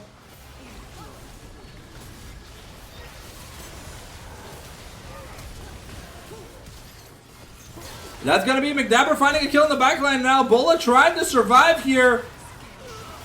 And now Dars and McDabber against the world. Is it going to be enough? Some stunts here. And now Dars forced to flash. And Spirit here taken down. Pichu might be in a little bit of trouble, but finds the booty slap. Finds the booty slap onto Dars to equalize that trade. So it's a very, very bloody game here in game number 2, guys. Vayne still no first item. Same thing with the Malphite though. But Gragas with that Storm Surge looking to get some cheeky bombs. But Burner, priority started for the Dragon though. I don't know if he's gonna be able to get away with it. Spirit is here. And the blue buff, the Dragon has been stolen. The cast into the Judgment Slam. And now Babinski might be in trouble. ASD gonna get caught by the Zenith. And now a nice Gale. The Abduct gonna miss. And now Spirit looking to get more damage out of the way. That's a Gyarados used. And McDabber is huge. Ebola might be able to catch on to Spirit though. Is he going to be able to find him, though? Looks like Spirit is going to be able to live with his life. A Dawning Shadow going to be used, but unfortunately not going to find the target wanted. Now we got Heartsteel, Rocket Bell, Stride Breaker, Static Shift, Storm Surge. Items are coming through here. And now Pichu looking to take a brawl here with Darzy Warzy. Just fisting him with that Thunderclap. Taking some damage, but the Malphite ult almost off cooldown. Dars does have to be careful. Cannot condemn the Malphite ultimate. He can try and tumble out of the way, but it's a really hard skill shot to dodge with just the Vayne Q. Though McDabber is 6-0. Gold-wise, he is chilling at only 400 gold up. Okay, Malphite forced to use the ultimate backwards, and there's no, the Flail of the Ruins was just used, I guess it missed, but Pichu buying 2 ultimates for just his, pretty good stuff. Okay, ASD gonna land, Babinski gonna land a really nice, oh, okay. Can Kakino survive? Ooh, no! Kakino is able to take out Ebola, and now Burner and Spirit and Pichu able to take out Burner at the grubs, and now Babinski looking to get a solo kill, but Kakino, he's got a gun. Ooh, okay. Pichu gonna take 2 turret shots for that. That's gonna hurt a little bit. But this Vayne counter pick not necessarily working. Spirit here, there's a wave, and now Dars has to be careful. No final hour, no flash.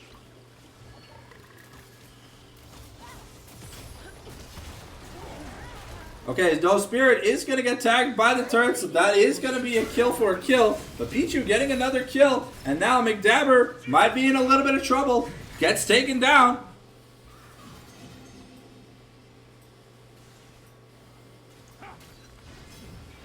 Okay, and it is 2 grubs to 1, so 2-0 in objectives here for the side of 4Bot1Supp. They're putting up a much bigger fight at this game, and now Kakino taking a little bit of a chunk from Ebola, who has his Triforce. But Otacon will be spawning in the bot side.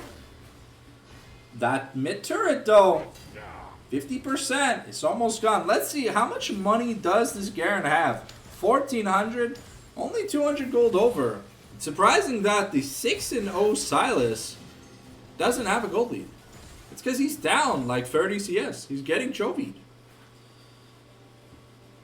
And we are going full in on the armor plan here for the Malphite. We got the plated steel caps, we got the Sunfire, and now we're probably even getting the Thornmail. Well, Bramble Vest into maybe something else. Let's see here. The Gragas, probably looking for a Lichbane, I think. Babinski gonna find the Eclipse, and now Kakino in a little bit of danger, and that's gonna be, oh, the Shield of Daybreak not gonna connect, and the Dawning Shadow gonna be used to make sure we survive here in the bot lane. Beautiful Monsoon, beautiful heal here by the side of 4Bot1Supp, able to just make things happen. And yeah, this bot lane is hard to kill, even with perfectly timed Leona ultimates. Ezreal at this point just doesn't do enough damage to FTK. But here comes Sejuani. There's no Senna ult. There's no Janna ult. And they're not on vision. Malphite is looking for a play though, but Ebola might be in a bit of danger. Okay, and that's gonna be Pichu on a killing spree. Well, technically 5-1, so on a rampage. Now Kakino is on a killing spree, and ASD just gonna push Babinski away. So far, things going very good here. Okay, Lanlegro looking to find Dars. Ooh, the flash by Dars though, and we even get the first turret here for Lanlegro. So that's gonna be the feats. No. One more objective, and then it's feats. But yeah, this Garen is huge at this point. And his Vayne, unfortunate. We might be forced into a game number 3, guys. Le Chain Maison might not be so elaborate. Oof! A bullet to the skull. Spirit gonna be happy with that, but now he's got no ult.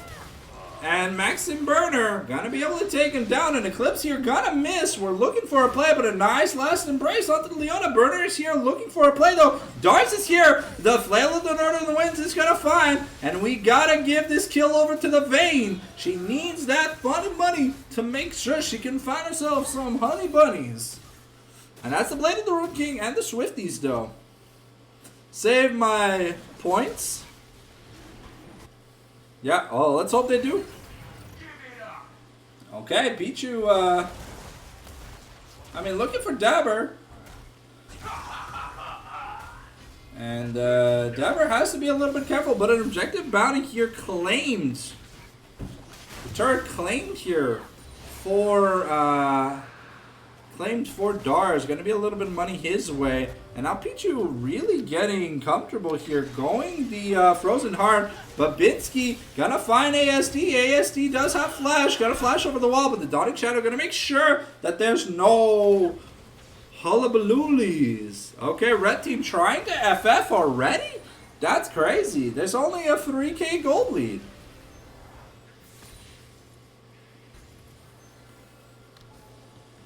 Yeah? That is an FF that was failed for red team at 1649. Interesting. Frozen Heart now though, finished for Malphite. And I guess we're getting some magic resist now? Maybe like a Canic Rooker? I don't think we're getting a Spirit Visage.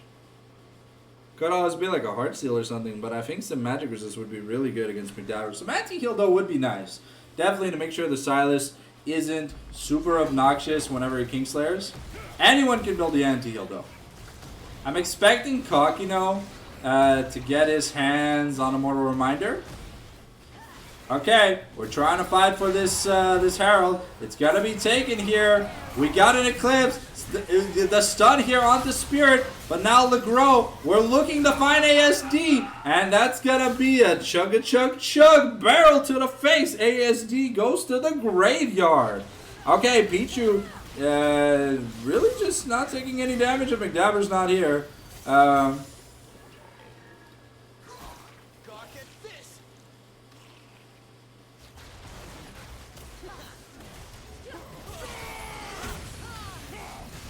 Okay, the Garen ult gonna be invested here on Babinski.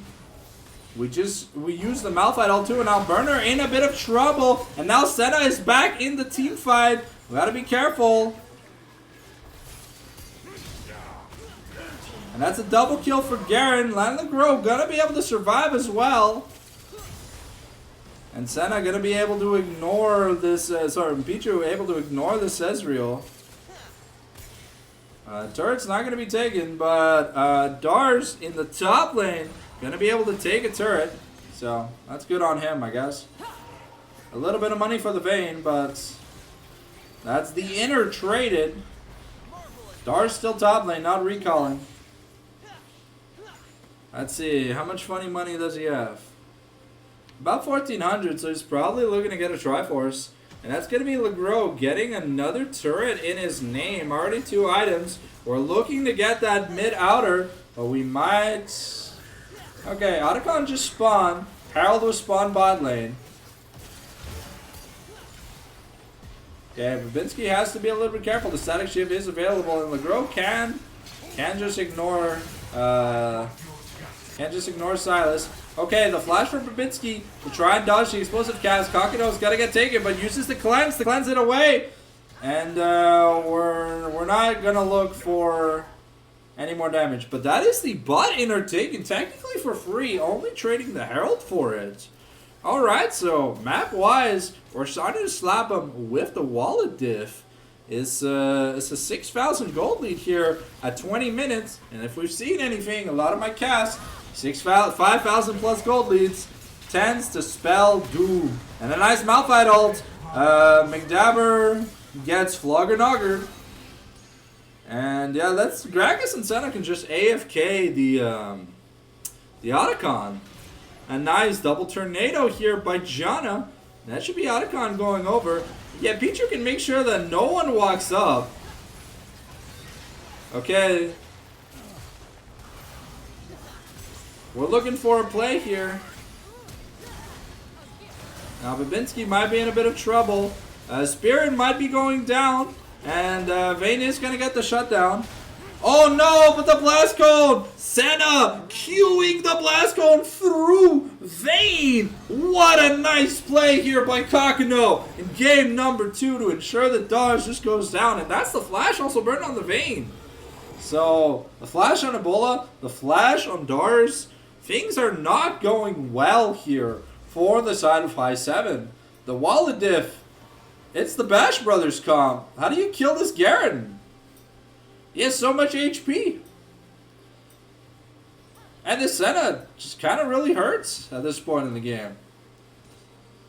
So yeah, as you can see, we're not really going crit Garen anymore. We're kind of just going, I will survive. Yeah. Maximum cooldown reduction Garen. Honestly, this is, I believe, how Garen was supposed to be played all these years.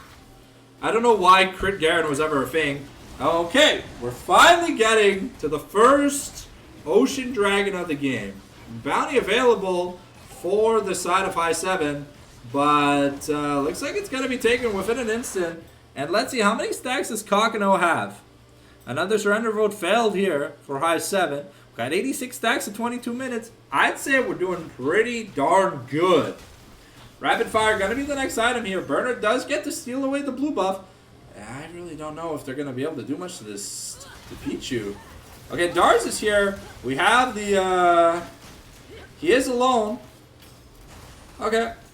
Guess to just ult over the wall. Alright, well, I guess you bought the Malphite ulti. But that's not much value at this point, because it's what?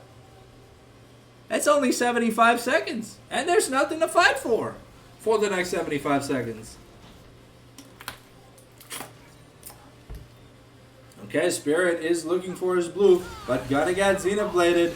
And yeah, that's Spirit greeting a bit. The Dawning Shadow not gonna be enough to save him. Legros here trying to find Ebola.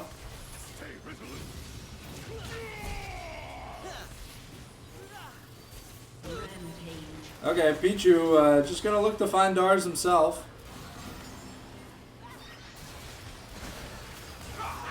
Okay, the cask here to buy some space, but the root's gonna be enough. Now we have the slows, and now Legros in the 2v1 versus Babinski.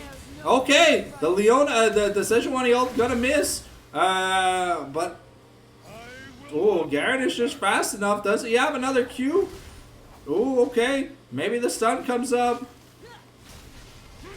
And that's a decent shutdown here for Burner, but money on the Sejuani doesn't really mean much at this point in the game. Sure, she's tanky, but her carries need to be doing damage, and unfortunately, while the Silas is 7-3, he was 6-0, 8 minutes into the game. So he's died 3 times and got 1 kill, 1 assist in 18 minutes. So plus the Ezreal's 1-5, the Vayne's 4-5. So sure, we're getting some armor pen and stuff, but I don't know if it's gonna be enough. Right now, the Bash Brothers combat Spirit just does a lot of magic damage. So if ever he finds it, en ce moment, Mr. Go, it's 1-0 in favor for High7. It's match point right now for High7, but yeah, they're trying to give us a game 3. 4Bot1Supp don't want to get 2-0'd. And so far, Pichu with a really, really good game. Kakino and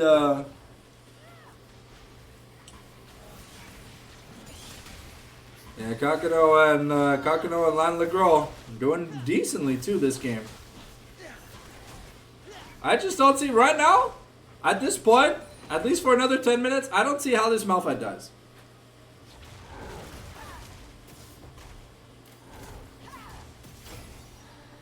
Okay, I mean, okay, Lan Legros gets caught here. Gonna get rooted up, has some movement speed, but the Sejuani, the Dawning Shadow gonna be used. And McDabber gonna use the Garen ultimate against Garen. Now Garen has a little bit of his own, a taste of his own medicine. Is that another FF vote? No. Okay, a nice tornado here. Leona Babinski forced the flash away, or that would have been probably just the Baron. Surprised that we still don't have no rapid fire cannon here for Senna. She did upgrade her Swift Marchers. I mean, the later this game goes, the harder it's going to be able to kill the Senna because she's going to get a lot of lifesteal. Spirit has his Rabadons, so if Ebola is not careful, or Darsh is not careful, he can one-shot them. That is the Wombo Bomba build, though.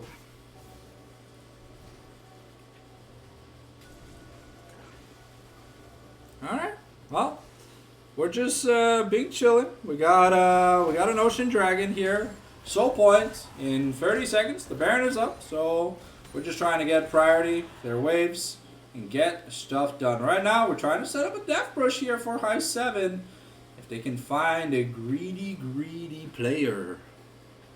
But it looks like 4Bots1Supp understand that they might be playing against Fnatic Jr.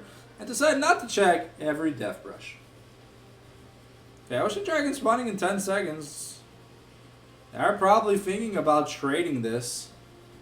But do they even do it fast enough? That's the real question. It is on Vision. If this goes awry, that's we're going to game 3. And Legros here looking to find people. The Eclipse is going to go wide. And now Dabber is dead. Spirit with the Baron steal! And it's going to be enough! And ladies and gentlemen, we've got priority. We got Pichu's teleport, if anything. But we're going to take the Baron. And we're just going to look to end the game. We've got 30-second death timers on Burner. 20-second death timers on Babinski and Dabber. But maybe we can at least get an inhib for maybe the inhib or the inhib turret.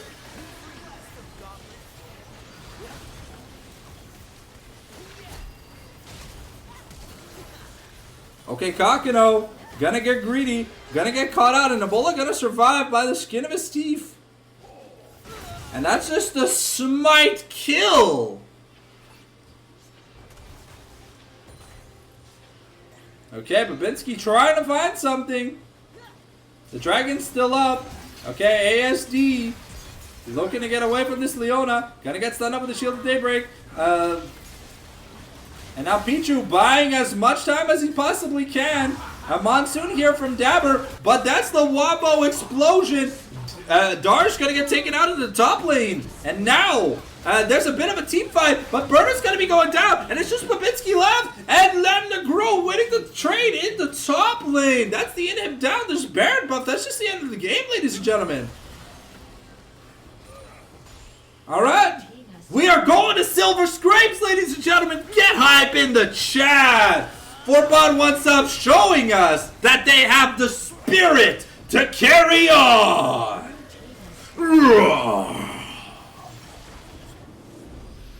Alright. Spirit coming in here to defend his honor. A 20 KDA on Pichu. Remarkable 30k damage on Lan Legros. And pourquoi je casse plus en français?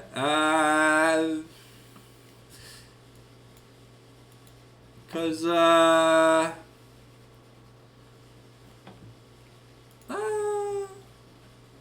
I've got some projects coming up that they probably don't need me casting in French anymore.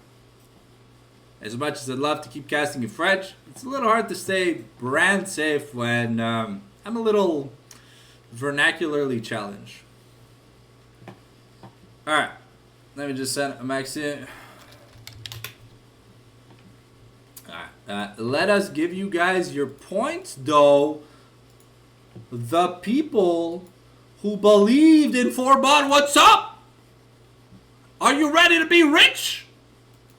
Here you go. Make it rain that money. Make it rain that money. Woo! Congratulations to the believers.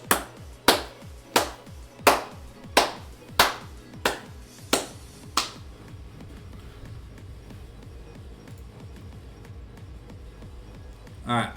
So, won't be too long. Just waiting on the tournament code for game number 3, ladies and gentlemen.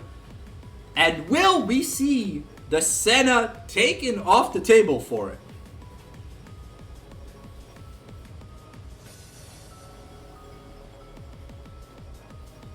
I don't know. Game 1, they drafted a really good team comp. Game 2,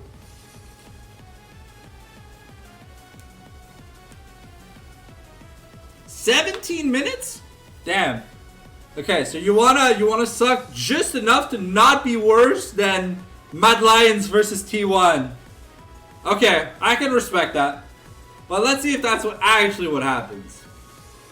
I need an invite to the lobby, please. Message me the tournament code. Give me the tournament code, please. I'm hungry for some legal legandos. You can't do this to me. You need to give me my legal legandos.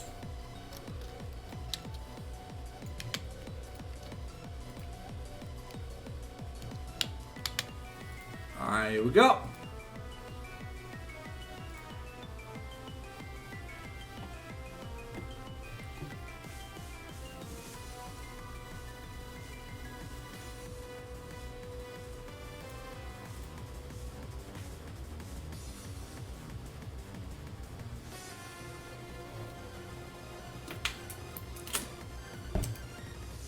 Il y aura sûrement des opportunités dans le futur où est-ce que peut-être on pourrait ramener les castons français, mais pour l'instant, j'ai juste pas un assez gros vocabulaire pour que ce soit assez entertaining et on va dire brand safe.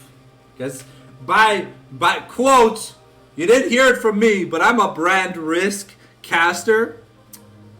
People know who they are. They've been talking to each other, so I'm just trying to clear my name because I'm goated.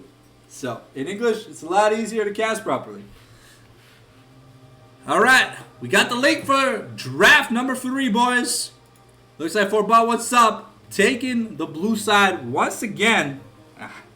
High7 have some mucho macho spice for us in this game 3. What's it gonna be, though?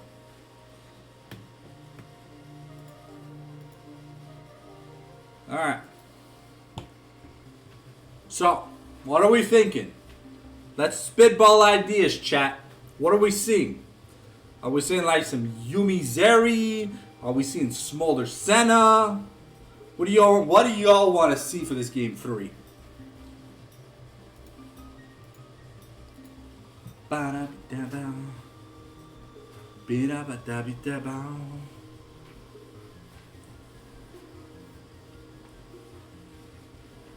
For those who missed it, you missed Tank Gangplank.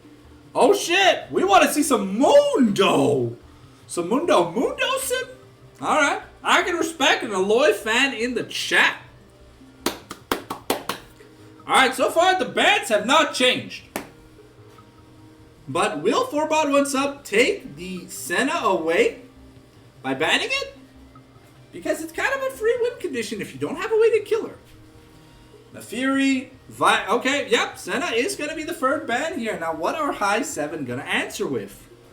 Are they going to take the Smolder away?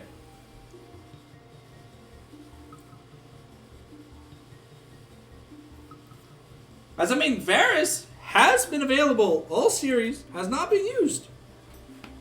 That is very, very interesting. Okay, still got 8 seconds on the clock. What are you thinking, High7? And it's gonna be the Zillion. Okay, it's gonna be the consistent Zillion band. High7 sticking to their guns all 3 games. Okay. The Zinzel gonna be taken away here by 4Bot1Supp. It was already used in game 1 by Burner. Alright, we got La Graine on the Monkey King. For some reason, he's not called Wukong on the Eternals website. He's just called Monkey King. Okay, and Seraphine. Interesting. Is this a Babinski special, guys? Can someone let me know in the chat if this is the Babinski Magnum Opus champion? Because this Nautilus, bro, whoo! Woo! It had me doing the Jeffrey Dahmer. That shit was beautiful. Okay. We got the Sivir. Alright. The 500 CS win condition has been activated. Will we get there? Sivir Lulu? Oh. Oh, please don't pan bot lane. It's going to be turbo. Oh. Remember to stretch. Oh. Oh. Oh. Oh. Oh. Oh. Alright, so that's Sivir Lulu. 45-minute Apex. Okay, Trundle gonna be taken off the board, but Kog'Maw as the answer to the Sivir, able to go blah blah blah blah enough times. Trundle taking off the table though means that maybe there's potential for a tank in the top lane. We saw tank Gangplank in game number 1, and it looked wonderful. The Azir taken away from McDabber here. As one thing Sivir is weak to is her grandfather or great-grandfather just sweeping her off her feet. Woo! Into the face of a Wukong and a Kog'Maw going blah blah blah blah blah. Pantheon also denied. Okay. But wait. We picked Zinzao. What? What the Jolly Magoo? Why are we banning jugglers? Wait, I'm confused. Is there some kind of secret pocket pick I don't know about, guys? Why do we ban Pantheon when we have Wukong Zinzao?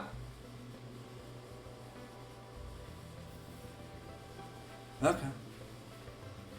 I need a head scratching emote. Au niveau de cela. To all the boys that want that emote. It's gonna be coming soon. We just need to hit 10 sub points. We're at 5 right now.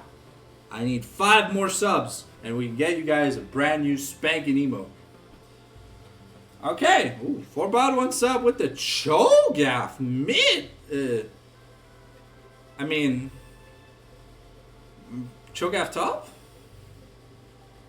Like, a lot of the girls have been playing like carry style guys, right? So this might just be Pichu's. No, okay. Pichu's gonna be playing the Victor. Alright. Interesting. It's a good pick in the way. You technically can match his damage output. And if you don't get hit by the Grasping Maw, technically teamfight better. So we need a bit of a front line here for High7 because we have ways to go in, but we're super, super, super squishy. Okay, Dar's gonna lock in the Fiora on guard. Oui, monsieur. What? I do the Jeffrey Dahmer. Alright. Vote 1 in the chat if you want a prediction. 1 in the chat if you want a prediction. Do it now, ladies and gentlemen. We got that. The Donkey Kong country music. We're getting hot. Alright. Alrighty. You guys asked for it. I give it.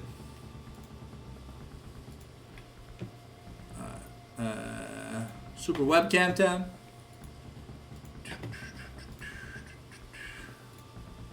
Alright, so 1 is going to be for High7. 2 is going to be for 4Bot. Just make sure you don't put your points where you don't want to put it. 2 minutes on the timer. Go, go, go, go, go! Alright. Bam! Liga Cliento. Keep in mind, for 1,500 Sanctum bucks, you can book yourself a personal cast for pretty much anything you want. As long as I can spectate it, I'll cast it. Can be Rocket League, can be Call of Duty Zombies, can be, I don't know. If it's something I don't really know, it's gonna be a little hard to cast, but hey, give me a week's time to do some research and I'll get it done. So 1,500 Sanctum bucks is all you need to book yourself a special cast from Les Mois. So, who are we thinking? Is Kog'Maw gonna out-damage Sivir? Is Infinite Wave Clear gonna beat Infinite Tank Shredding Damage? That's the real question. What do we think, guys? What are we thinking?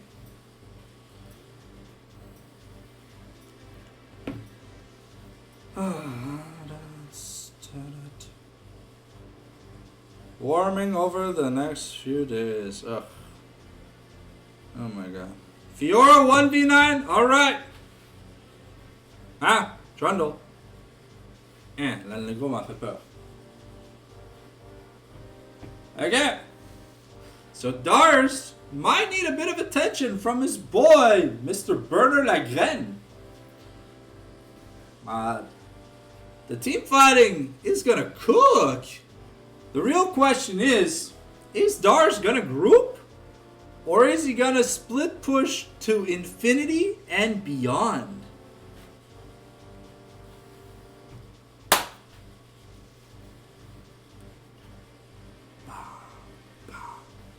Hope you guys got to put your points in, because the votes are locked in.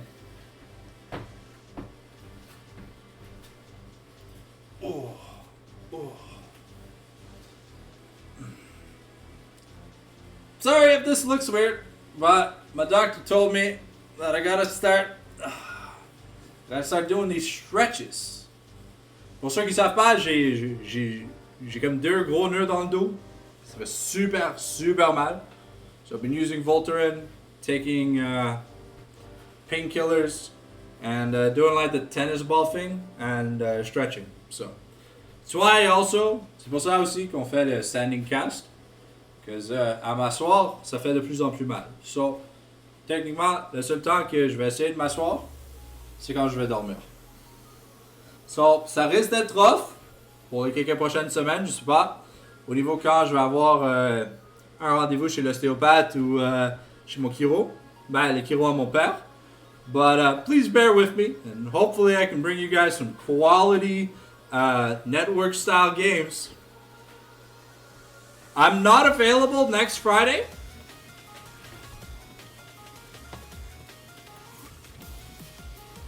Yeah, I think the standing cast, je l'ai fait comme je pense une fois auparavant. I was just trying it out, testing the waters when I think I was it was early on to when I was casting the Mamago. But yeah, I got some good reception back then, and I figured, you know, it's much better for, c'est beaucoup mieux pour mon dos. If I'm sitting down, it's just gonna get worse, and the more pain I'm in, the harder it is to have fun while casting. And I want to bring you guys a good show. That's what I'm prioritizing. C'est ce que je suis en train de prioriser là. So I know I'm trading my health for casting, but hey, I gotta give you guys a good show.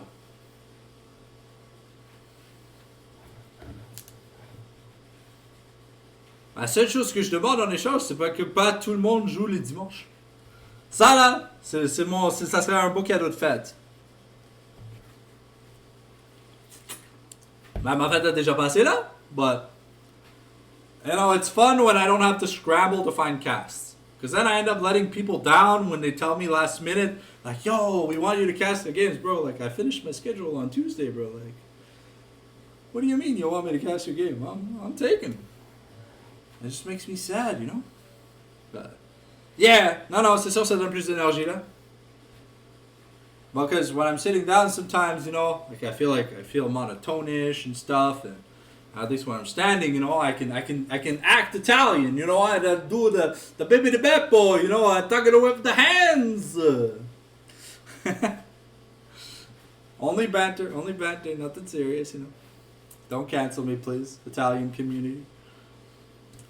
I watched Family Guy when I was young. Okay, sorry, I'm just copying some jokes. I tend to have a decent memory. That's so okay. So for this last game, how many skins are we gonna get? Do people even have skins in this game? Or are they all just poor? Are we rich, gang? What do you guys think? Are we rich? Because we've seen at least 2 vanillas every game. This series we have not. Okay, so 6 skins. All right. Any other guesses? We got 20 seconds left before we have to verify. Anyone else want to take the gamble? If you're right, you'll get bonus points, I guess. I don't know. I'm going to say 7 skins. That's what I'm going to say. I'm going to say 7. I feel 9 skins. Poo-poo going off. 9 skins. Get. All right. It's time to get into the game, ladies and gentlemen. All right.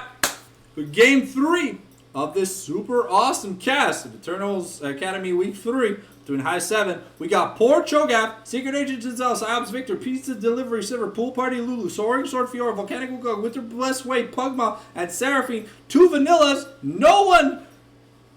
Damn. Croab, that's a little late. Ay, nah. That's cheeky, monsieur. That's cheeky. All right. All right, here we go. We got ourselves 4 teleports finally. First game where we have 4 teleports, by the way, guys. Kog'Maw taking the ghost. So he's looking to run people down in these mid to late game team fights. But will he have the spacing to do so? Burner in a bit of trouble. The rupture here. And Burner goes down for first blood. Spirit just jungle diffing. He hit the Jeffrey Dahmer, you know? Man, I didn't know I'd get this much mileage out of using Jeffrey Dahmer as a reference. That's just kind of crazy. I turned the overhead light up, but it gives a really weird glow, so I'm sorry if my face is like phasing in and out. Camera's really old. It's the next thing we're looking to upgrade, guys. But Xin Zhao with an extra longsword to go with. Definitely going to help us clear out. But Dars is here. He's Secret Agent Dars. Da da da da da da da da da. Dars, unfortunately, not going to get any vision mileage. Just going to sneak his way back into lane. Alright, so Pichu here, really trying to get as much farm as possible. Because stacks mean more than... well, stacks and kills mean a lot on Victor. Okay, a nice beat drop here by Babinski. Lunge going to be used to dodge the rupture. And now Len Legros maybe taking a hit here. Okay. The rupture here gonna miss a nice double vital. McDabber taking a decent chunk though. Okay. So far, we're putting the pressure here. At level 2's now in the mid lane. These mages are getting excited. Spirit trying to find an angle here onto Dars.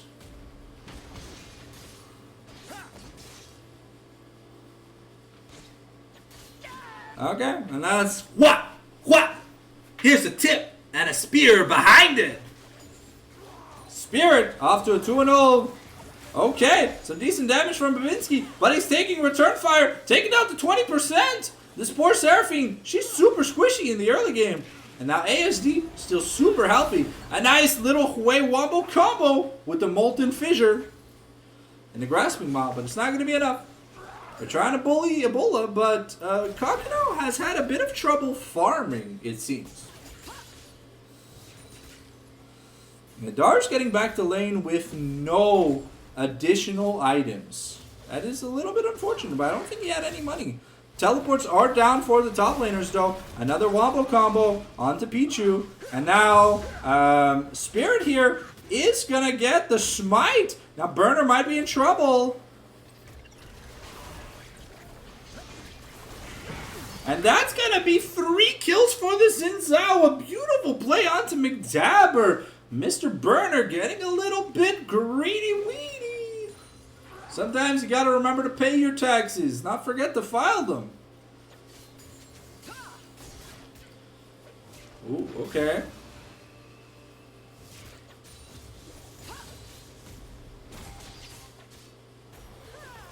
Okay.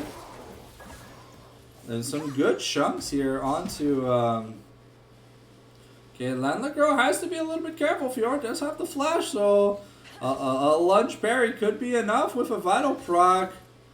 He can't be too greedy here.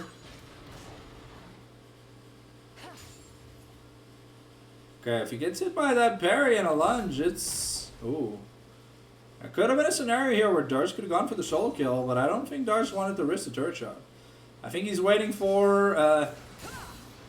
Ooh. Ooh! That's going to be enough. The minion damage. Or is that the Scourge here on Fiora? Now there's no teleport here.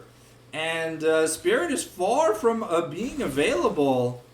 Let's look at the money, no me. Little 300 gold lead here in the top lane. But now let's look at the jungle real quick. Wow. That's a 900 gold. That's a pickaxe in difference between... Oh, sorry. Ah! Why do that? Sorry. I forgot. Pressing M turns on manual count. My bad. Sorry. Okay, well, so far, Ebola is surviving this laning phase. And Kog'Maw does scale pretty well. The biggest problem I see is this Xin Zhao is huge at this point in the game. So once that level 6 hits... Oh... Once that level 6 hits for Spirits, it'll be a little nasty. Though, Mr. Burner is up a few camps.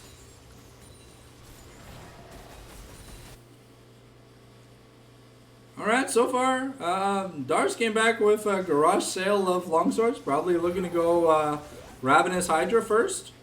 Some sustain, be able to push, be able to survive. Because once the Shogath gets a Heartsteel stack and ult combo, if Fiora's not careful, she might get taken down. Pichu does have the level 6 first.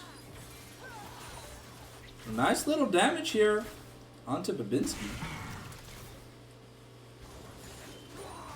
Okay, and that Spirit with the priority to start this objective. Pichu is also rotating.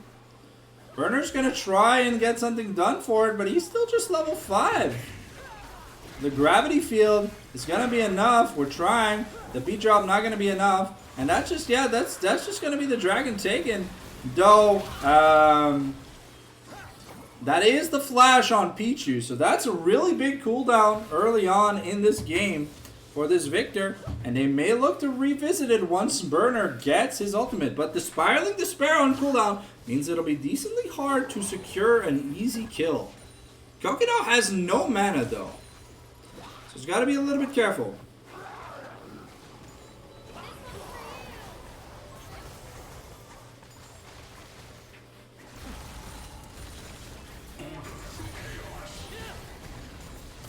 Okay. Looking at the mid, we're missing a bit of money to finish our item, but that's Burner, who's probably gonna get away with a blue steel. Yep. Okay. So Burner is constantly in Spirit's jungle, though the objective went the way of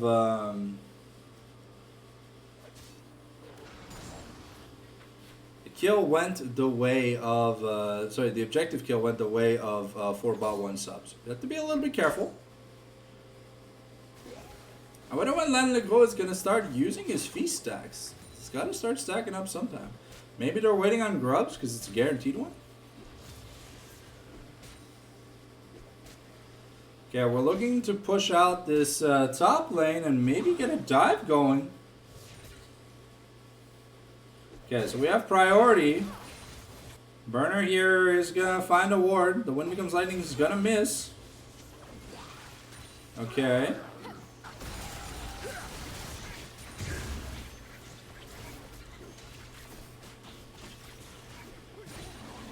Okay, a Feast Act was used. Okay, Burner here forced the Warrior Trickster early. But now has an angle here. And that's a 3-man Cyclone. We're now looking at a grand challenge on the Spirit and a big shutdown here. And now Pichu might just be dead. The monkey see, the monkey smack, the monkey do. And walla bop mop. That's a decent amount of damage here. And Zinzao finishes Eclipse, so he's going the super squishy route. Looking to maybe have an option to get on this Kog'Maw, but him not having the Sundered Sky is definitely going to hurt him trade-wise. So far, Ebola is manhandling CS-wise Kakeno. So we'll have to see if this super late-game aspect here for Kakeno can be a reality. Teleport about to be available for both mid laners. Cho'Gath TP back top, has the plated steel caps. It looks like Dars is just going to walk back to lane. Ebola looking, a nice encore. He's going to get spell shielded by Kakeno. And that is the Silver Ult and the Lulu heal. But Kakeno once again has no mana.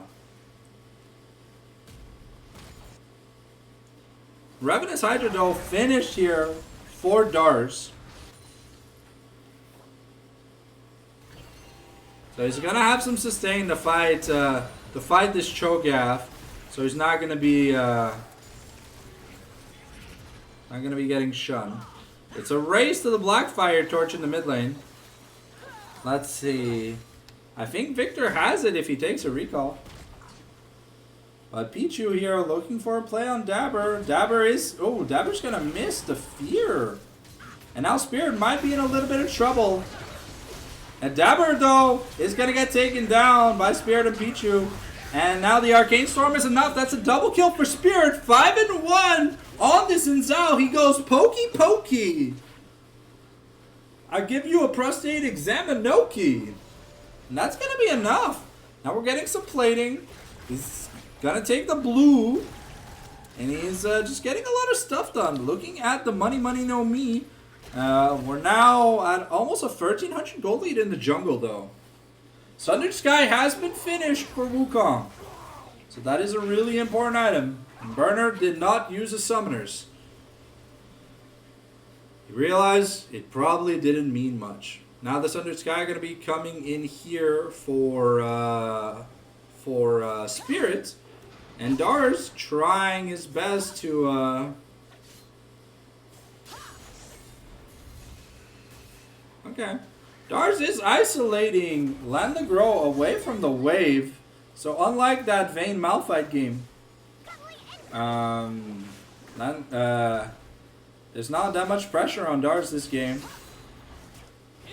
Okay, Spirit is in the pit, forced to flash away, and now Kakeno here, taking a trade against Ebola, but not necessarily winning. We don't have the Victor ultimate or the Zinzao ultimate, so it's a little bit risky. But Spirit is going to go for it. Okay, Burner is going to be able to secure it. The Crescent Guard used.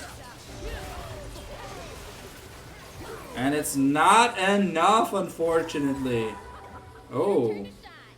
Okay, Seraphine ult not going to hit its target. But we are going to tie up the objectives. Oh no, it's still 2-1 in objective favor here. So the Rift Herald is going to be highly contested. Spirit going down though. That's a... who got the kill? It's Wukong? No, it's Ebola. Okay, that's going to be a plate though for Ebola. And Dars continuing his...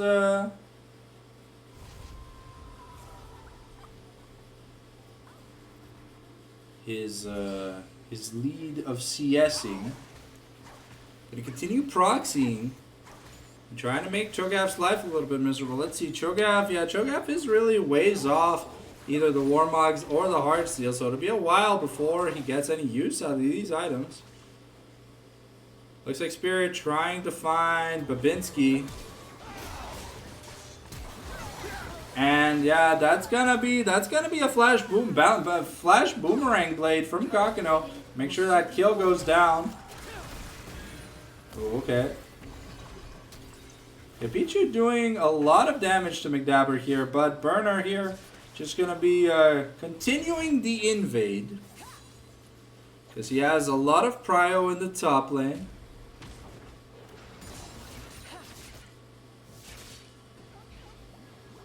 Okay, Bola gonna cancel Kakano's recall.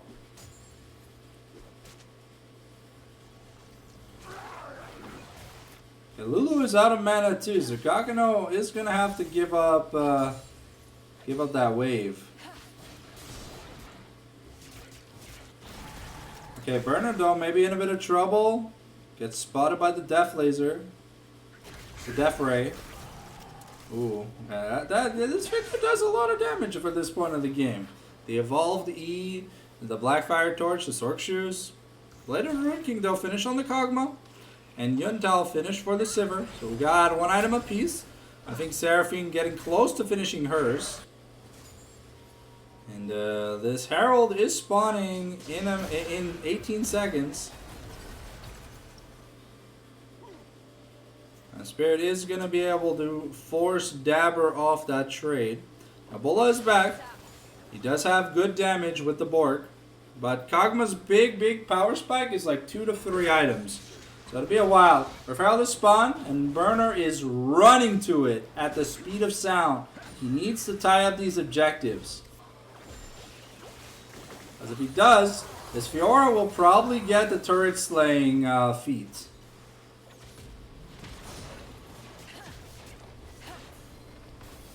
Yeah, and that's going to be the turret demolition feat here for Dars.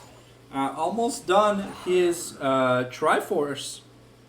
Heartsteel finally finished for Cho'Gath, but still no stacks 15 minutes in. I wonder what the mid laners are going to build as their second items. Okay, we have priority here in the top lane. Okay, so this next dragon is going to decide it all.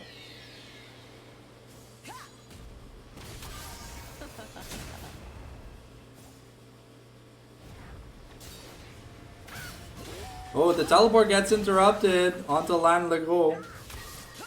And that's just going to be Dars getting another kill. The killing spree for Fiora.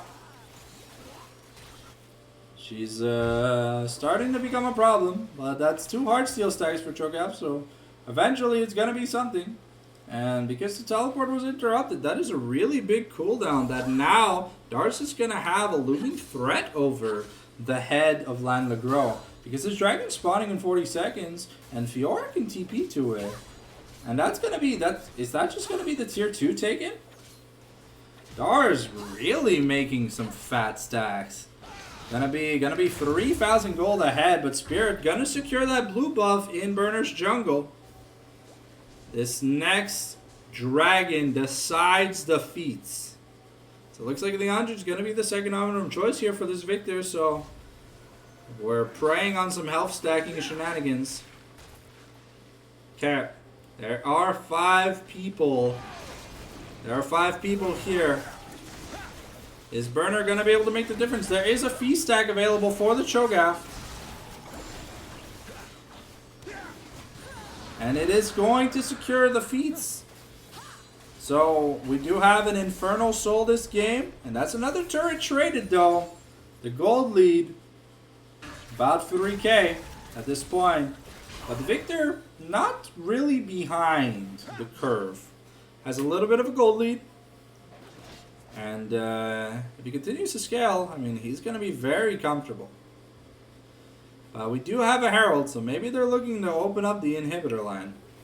Maybe they're praying that the Spirit gets greedy. But that's a really nice Crescent Guard. Having taken aggro means that the challenge passive did not proc, so he was able to knock back two players.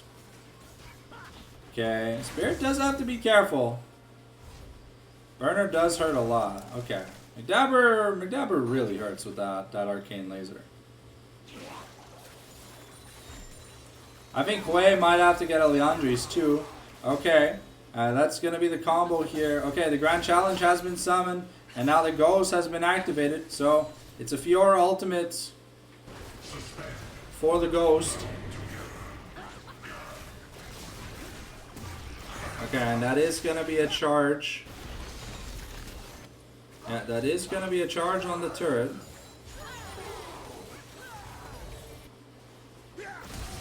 Oh, McDabber getting caught out. Forced the flash. Pichu taking a little bit of damage, but that was a really nice flash by Spirit. Unfortunate. Matt Burner also going to take away the camp. No, Spirit's going to be thinking twice before taking that. Now Kakano starting to fall a little bit behind gold-wise. 600 gold. It's starting to add up. But the Sivir is a super late game pick. Still no sign of the Essence Reaver though. Maybe it's the second item? Or are we just going to IE? Because the Essence Reaver means infinite spells. But you might need a little bit more damage to be able to kill this Fiora. So maybe I understand. Okay. Looks like Jinsu's Rage Blade gonna be the next item here for Ebola. Looking to still interrupt Kokino. Gonna get a successful Living Artillery down here. Burner sees that Otacon is spawning. Gonna clear out the vision. They're looking to maybe set up a dive. A Spell Shield gonna be used, but now that's the Spell Shield used on Sivir, and now Burner can just find something. Okay. We already have the anti-heal item here on Lulu. Interesting, the Oblivion Orb. An early purchase. But that tower is probably going to go down. Cho'Gath has to be careful too. Let's see. Cho'Gath has 8 stacks of Feast. So that's not bad. So he's got 2 bonus stacks. Yeah, Spirit now looking for a play, but it's only him and Victor. Is that enough? They are on vision. Oh, but the Victor ultimate is huge. However, Kog'Maw's gonna flash in with the Ghost. It's gonna get taken down by the Victor, but now Fiora is getting excited. McDabber gonna get eaten by the Cho'Gath, and that's a double kill, triple kill for Cho'Gath. And that's a shutdown here, and yeah, no. Lan LeGros with the MVP knockup play, the silence to just reduce the mage to nothing. And now Kakano's got to be a little bit careful. It's a lot of damage, but with the Cho'Gath tanking, it should be enough. There is no Feast stack, and there's not going to be anyone to interrupt this Otacon. But we're getting close to tying up the gold lead.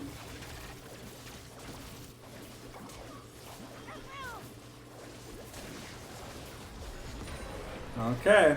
So we have Dragon in 44 seconds, so probably need to clear that wave and get out.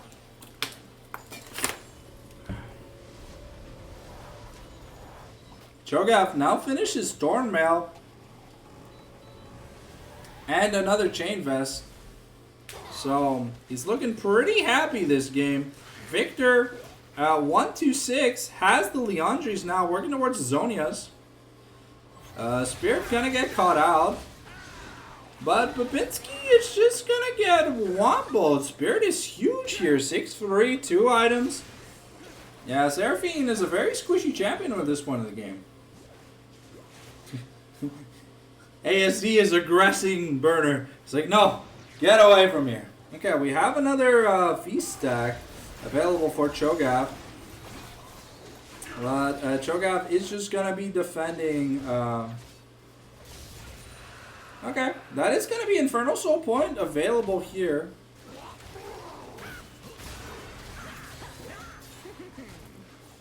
Okay, the shutdown here goes. Okay, the Kog'Maw's dead, and now Fiora's dying, and now the Sivir just goes la la la la la la la la la la la, and now McDabber teleporting into the stack, a triple kill for the Sivir. Why are we just feeding? Unfortunate here for the side unfortunate here for the side of High7. What seemed like a good take on the chokeout turned into a disastrous mistake. And yeah, Spirit is huge, able to basically two-shot the Kog'Maw. And now Sivir got another 2,000 gold. So we're going to be working on some armor pen, I imagine. Yeah, that's the last Whisper. And we're probably getting the Mortal Reminder here. Cho'Gath, sure, he went down. But now Victor's starting to get pretty caught up. Gold-wise, has the 900 gold lead. Sure, Cho'Gath is down 2,000 gold. But, I mean, the Sivir is almost 3 items. And she gets very scary very soon. Dars is still a threat that Cho'Gath has to be careful of. But team-wise, the Sivir's doing a lot of damage, the Victor's doing a lot of damage, the Seeker's coming out, and we almost have the Black Cleaver here on Xin Zhao. So if I'm 4Bot1Supp, I'm feeling super comfortable in this game 3. We got a super scaling tank with the Cho'Gath. That's basically a Kingmaker. And now Dars fighting through anti-heal. Okay, Pichu might be taking a bit of damage. Okay, a nice Zhonya's here. But that's a shutdown.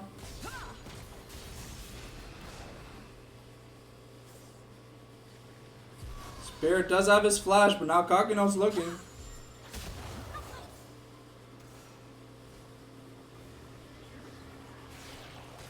Okay. Fior's got enough CDR to get out of there. So we do just assassinate the Victor for free. It did cost the Cyclone. But,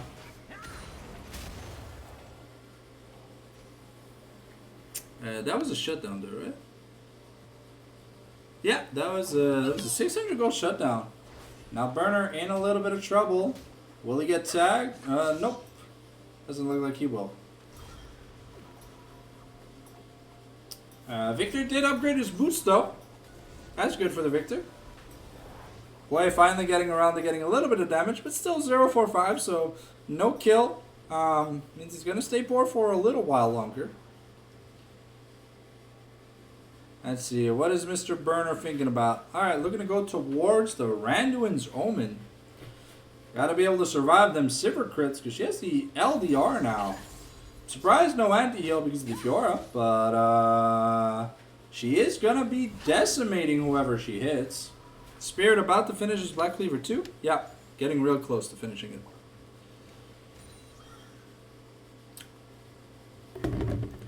So will Kog'Maw be able to outscale the Sivir? So right now, we're about even in CS and stuff. And we have the Armored Advance though for Cho'Gath coming in. That's huge, because that's a lot of HP when he's taking trades. We have the Dragon here in a minute, and this Infernal Soul could probably spell Doom unless there's like an Elder Flip. Well, these series are going the way. I'm super happy we finally get a Game 3. Feels like it's been a while since we got in a Game 3. Okay.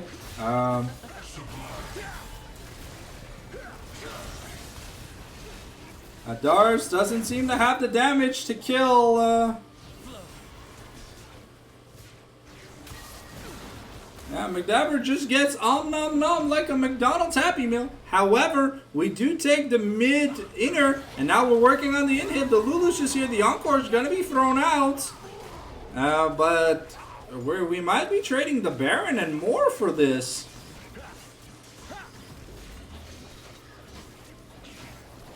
Looks like we're going to try and we're going to trade Baron for a Dragon. Stop the Soul, try and buy us 5 more minutes to get something done. But things are getting pretty dicey. Yeah, I think they do it fast enough. Yeah, looks like they do it fast enough. So the heist to get the inhib turret is going to work, but now there's a Baron buff. And this Cho'Gath is humongosaurus. Though Kog'Maw has hit the 3 item point. He's got the Runans, the Jinsus, and the Bork. Cho'Gath got his Sunfire Cape now.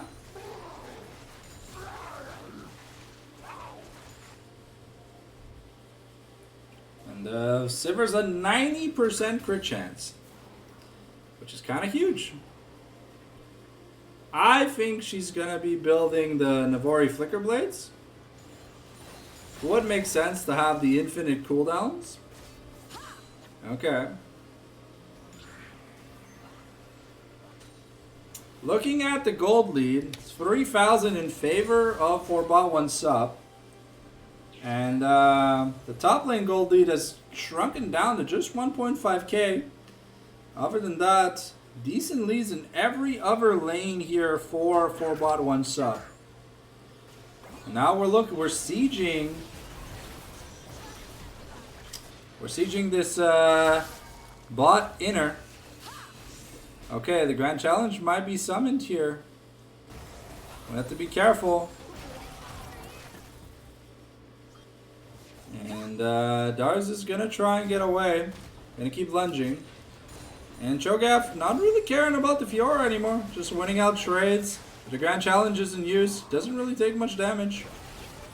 And Pichu is... Oh, the Spiraling Despair gonna go wide. That's a really big cooldown for this Hui.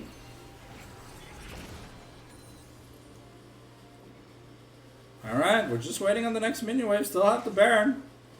Cho'Gath might be able to get this top inner as well. Looks like Fiora has to be here with the team. Burner finds a nice Cyclone into the Encore. The team's found, but Burner's going to get assassinated. It's Sivir with a double kill. The Arcane Storm's going in, and is it going to be a 5-4-0? And now Darz is going to go down, and ladies and gentlemen, that might just be the game. We got a wave top lane and a cannon minion in the bot lane. And it looks like High7's reign has ended. 4Bot1Supp will dethrone High7 in week 3, ladies and gentlemen. Pretty convincingly. So, the strategy is, you just draft late game, you pray your opponent doesn't win early. Zinza had Dark Harvest? Damn. That's crazy. Well, Spirit, you played phenomenally today. But alrighty, ladies and gentlemen, that is going to be all from me. But before I go, we're going to go back to the super webcam. I'm going to give the believers their points. Those who believed in 4Bot1Supp, get ready to get rich. Ba-da-ba-da-da-da-ba-da-ba. Hey, look. I didn't know anything about you guys, okay? Alright, GG, well played to 4Bot1Supp. GG's to High7. They tried, but at the end of the day, they just got outscaled in a lot of team fights. So, we'll be back later this week, whenever I can find some casts. So, if you want to get your match casted by the Fallen Sanctum, do the following. Let me know when it's happening as soon as you can. If you wait too long, I might not be able to cast it. But I had a lot of fun. Thank you guys for chilling today in the stream. And as always, follow, subscribe to the Twitch and YouTube. And we'll see you guys on the flip side. Ciao, bye!